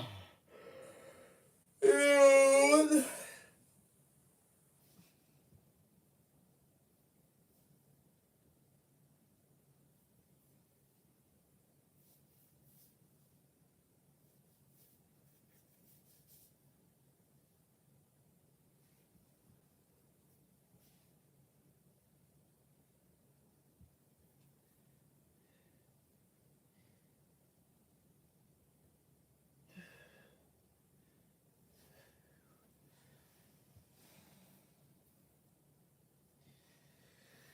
Okay. Let's get the 225 back up and running without the music this time. I think I've made my point with that. It's an incredible soundtrack that works splendidly for the Class 91s and the 225s. I am very, very, very, very happy with this present. And I'm also delighted to have received the Coca-Cola train as well. Again, it wasn't something... Again, this Coca-Cola train isn't something I'd ever ask for, but I still liked it. And it's always the thought that counts, as Stan told me when I showed him it earlier. Oh, and the Class 91 has left its coaches behind. You need your coaches and your DVT, Mr. 91. There you are. Actually, I'm going to call it Mr. Enterprise, as this Class 91's name is Scottish Enterprise. I'm just going to call it, you know what, I'll just call the Class 91 Scott, as its name is Scottish Enterprise. I'll call the Class 91 Scott.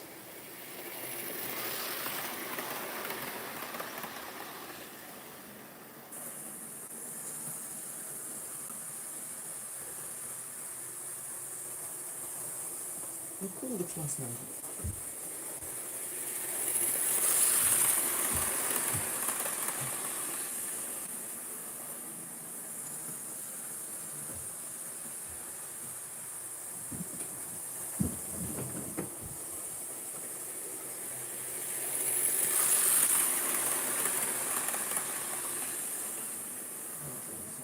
Bye, Twilight. Lovely to see you tonight.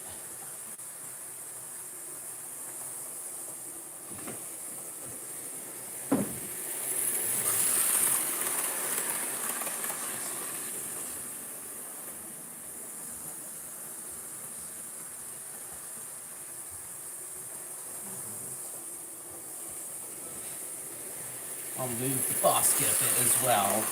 Give you guys a bit more of a view.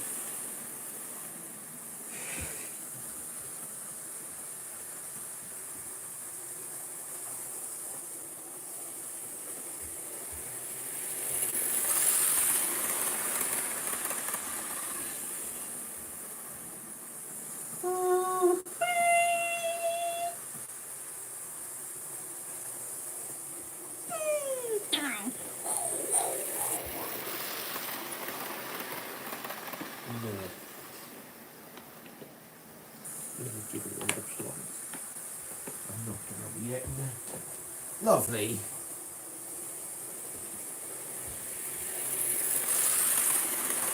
Wonder where Lily and Neon have got to.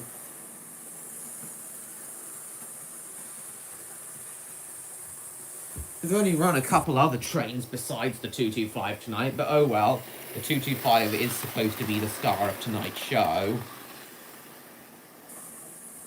Or rather, Scott, as I've now decided to call him. Or rather, Scotland. Or rather, something to call him.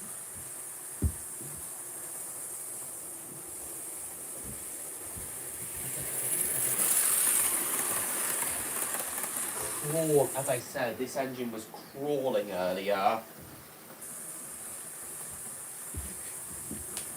But now he's gotten up to speed, literally.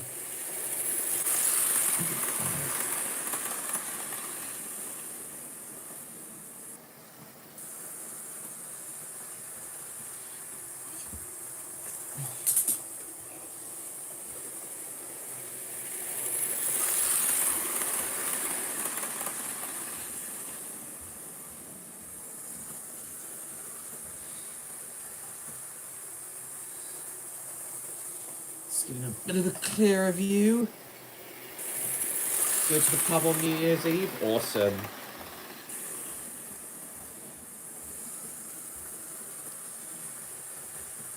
You know what? I've enjoyed this running session so much tonight. I've really enjoyed this running session tonight. I might do another one of these in the next few days.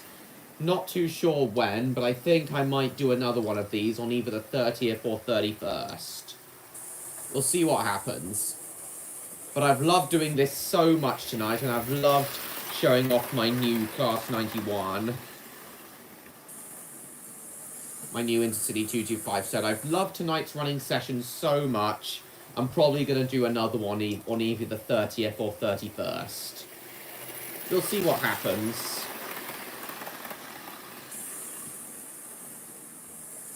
Or maybe even the 29th. Again, we'll see what happens.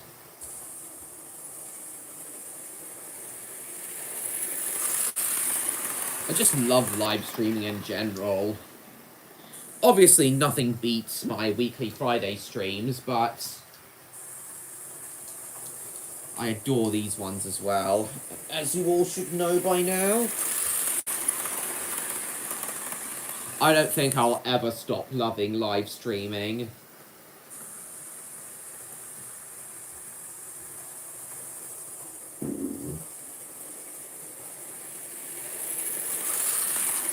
You can keep going for another 15 minutes, Scott.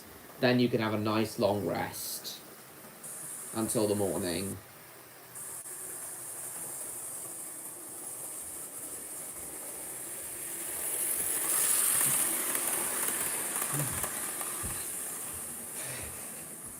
Have a nice long rest.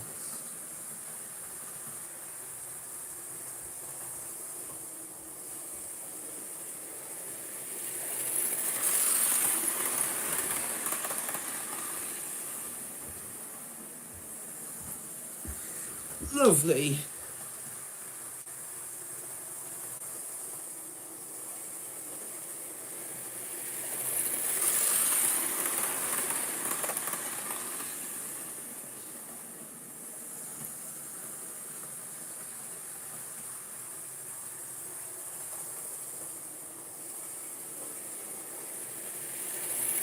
Yeah, 15 minutes left, MLP fan.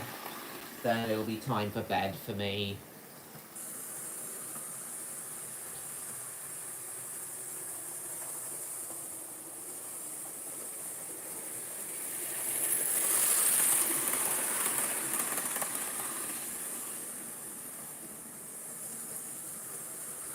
I'll see you on Friday, Mason. Thank you for coming.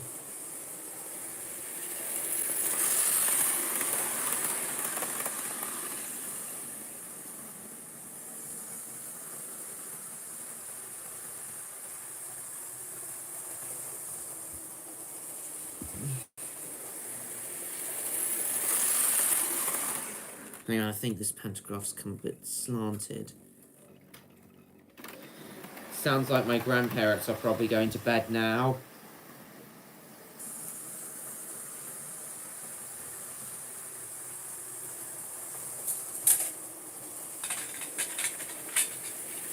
Spanish Inquisition.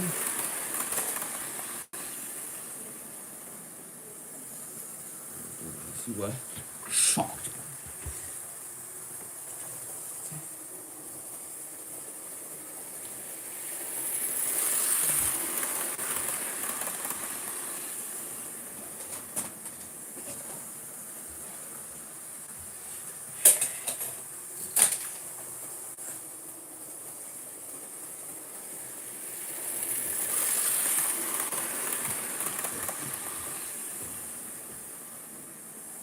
Definitely need to replace these curves. So the track joints just won't hold together properly.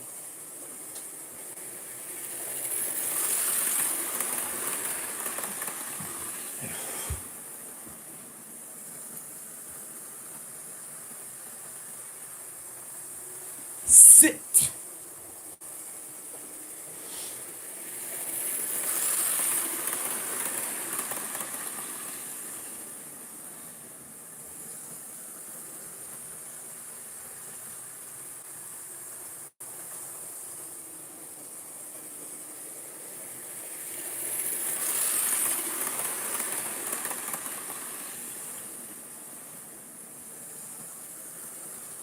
Christmas Day rains.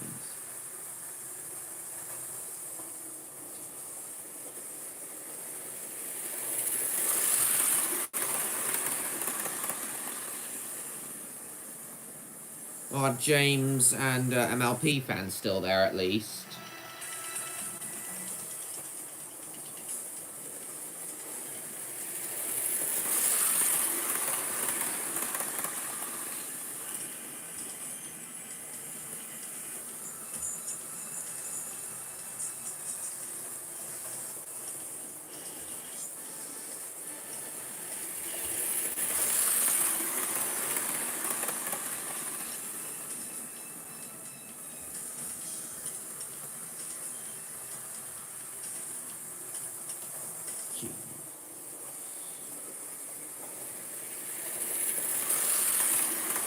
Yeah, but I wonder where, I do have to wonder where, Lily at Rexy / Electro have got to,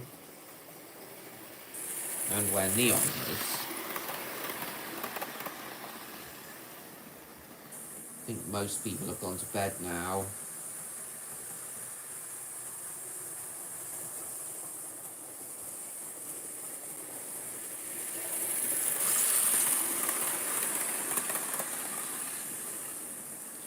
I don't know where he's gone.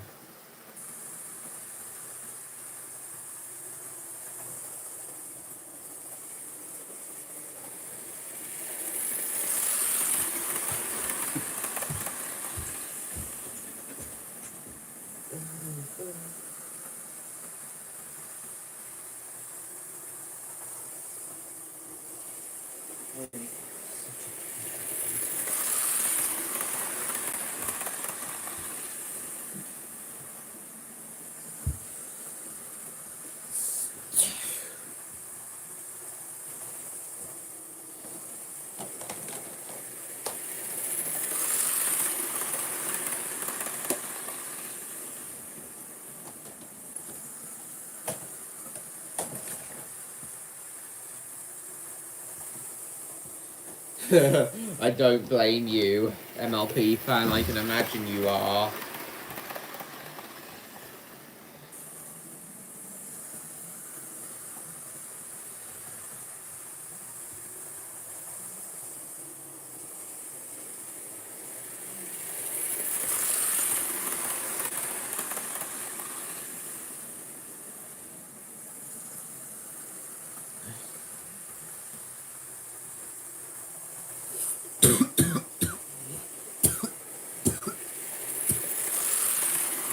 Oh dear.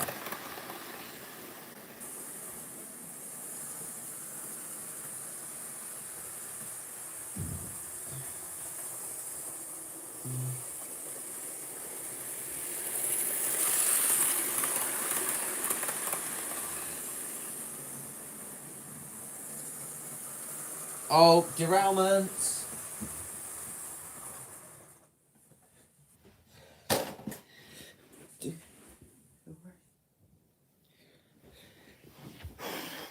was running so well right up until now. Which coach? Oh, it's the first one. Thought it was the restaurant coach, but it's the first one this time. Well, first one from the DVT. No, the locomotive. Surprising. Judge Street.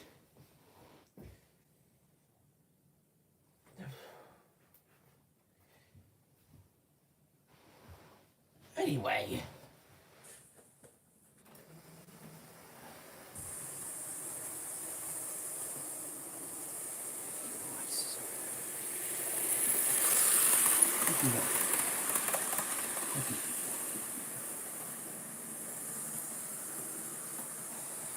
I knew I made the right choice. I knew I made the right choice.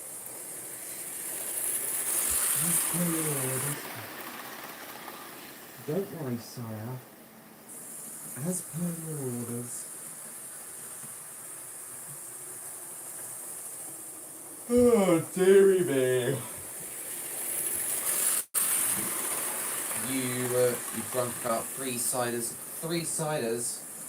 I only have 3 on very rare occasions. I limit mine to 2 a day.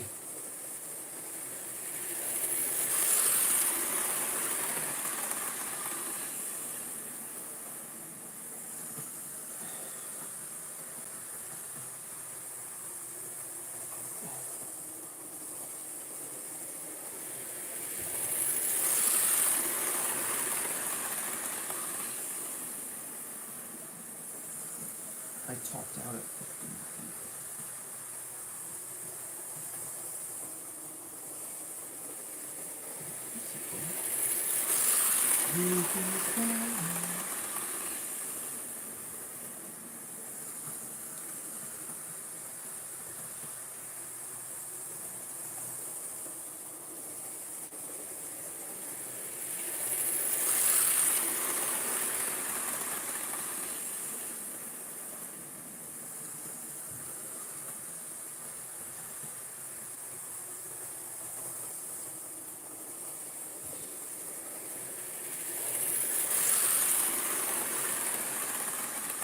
People now. 6 more minutes, then it'll definitely be time for me to end.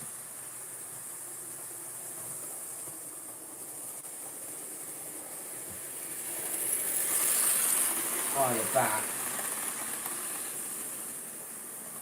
Rexy and Lily were exhausted, so I had to put them to sleep. Oh, I see. Well, they must have been if they had an awesome Christmas day.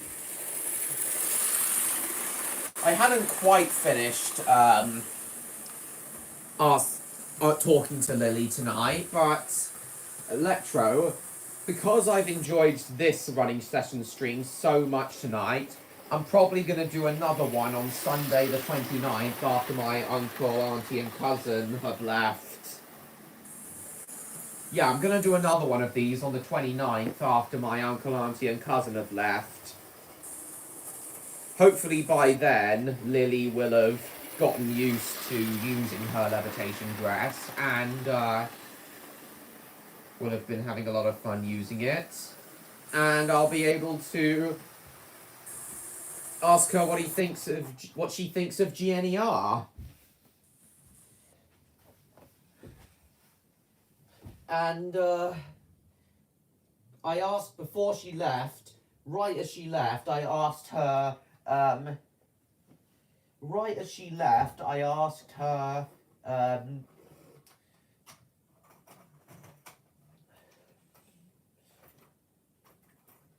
if travelling in a comfy first class seat with a restaurant coach, serve a full cooked meal, would be adequate enough for her royal standards and the rest of your family for that matter. Or if you, Rexy, Lily and Rin would all prefer a royal train, a full-on royal train, rather than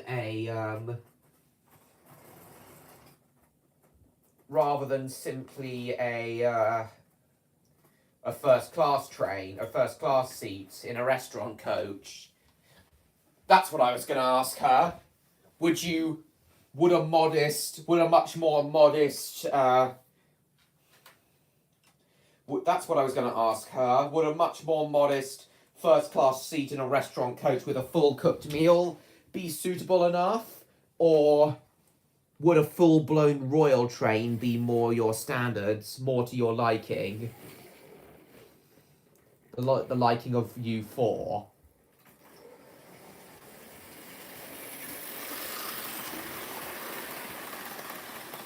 Great Northeastern Railway? Exactly right. That is exactly right, Electro. GNER does indeed stand for Great Northeastern Railway.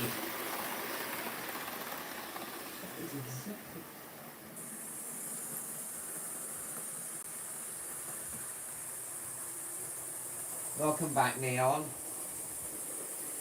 You know what, I'll give you two a bit more time. I'll go until 20 past, then end.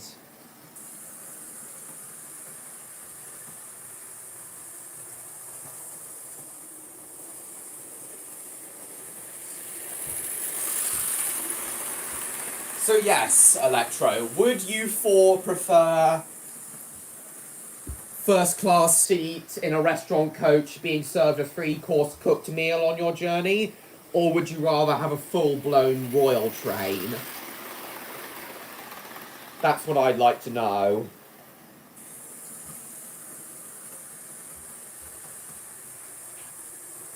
And I asked that because GNER because GNER prided themselves on providing a regal service, a regal, high standard service. And a regal service suits regal dragons, in my opinion. Especially those wearing golden levitation dresses.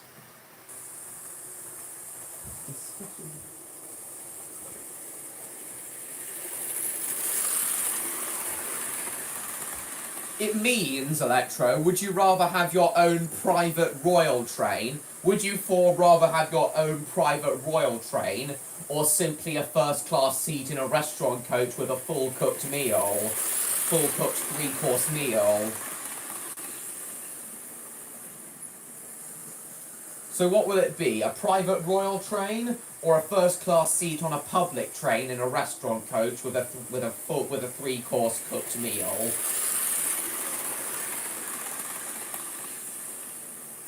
Hyper-specific gibberish. Yeah, he left a while ago, MLP fan. Merry Christmas to you soon. I see through your hyper-specific gibberish. That's me, Electro. I can be hyper-specific in times. I'm not ashamed to admit that. And so can Aeroline.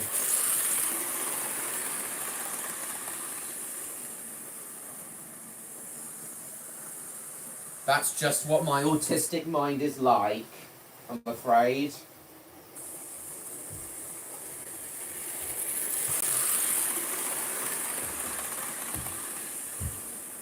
I'm nearly done. I'm going to bed very soon. Sorry, my mum knocked at the door again. Sorry. You are? You are, Electro? Oh, I am terribly sorry. You should have said something sooner. Oh, you're just a bit tired. Oh, well, that's fine. Well, Electro, you get off to sleep as soon as this stream ends.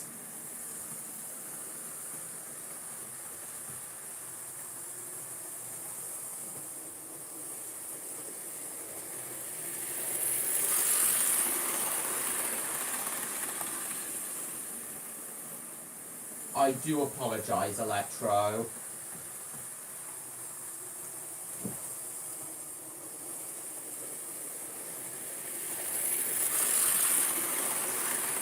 Watch Mrs. Brown Boy for a bit? Okay. But yes, Electro, To answer your question from earlier, Electro, you are absolutely right. GNER does indeed stand for Great North Eastern Railway.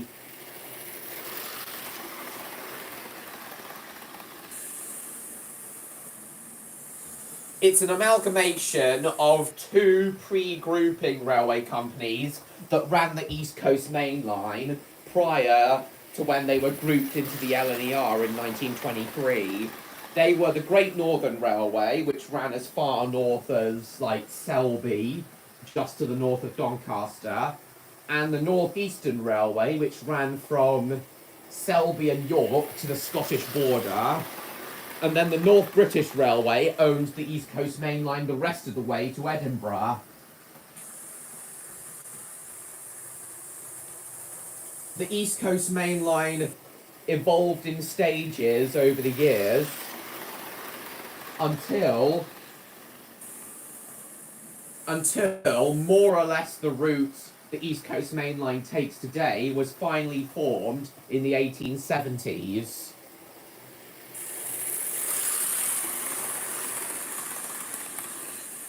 With the only major change to the route since then being a short diversion around Selby after some new mines were opened. Christmas is great, Cressy, and goodbye.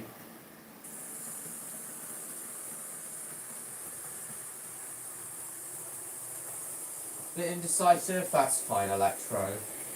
Sorry, I mean, Neon. Merry Christmas to you, Electro.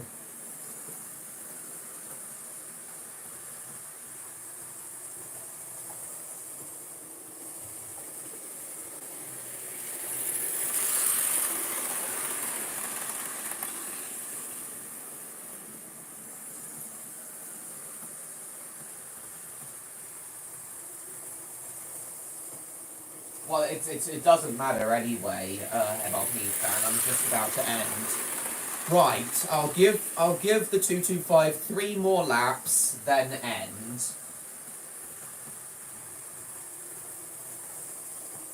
3 more laps starting now.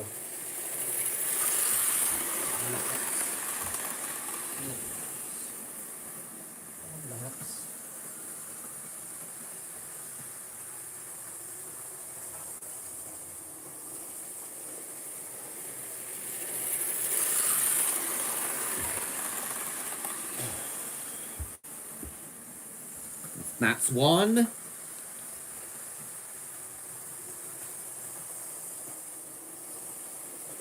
That's 2.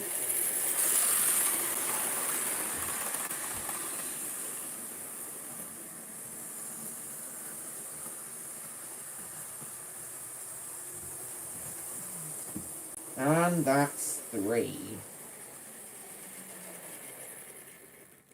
Well, Scott had a good run today.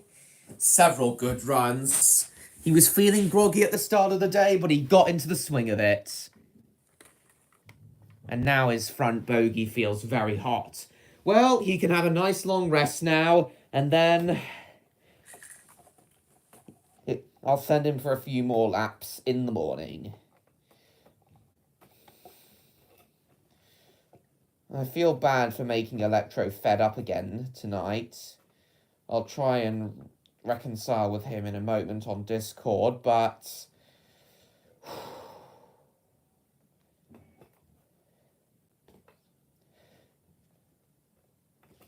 regardless, I hope you all enjoyed tonight's live stream, because I absolutely did. Thank you all so much for coming tonight, everyone. It was a pleasure seeing you all here once again.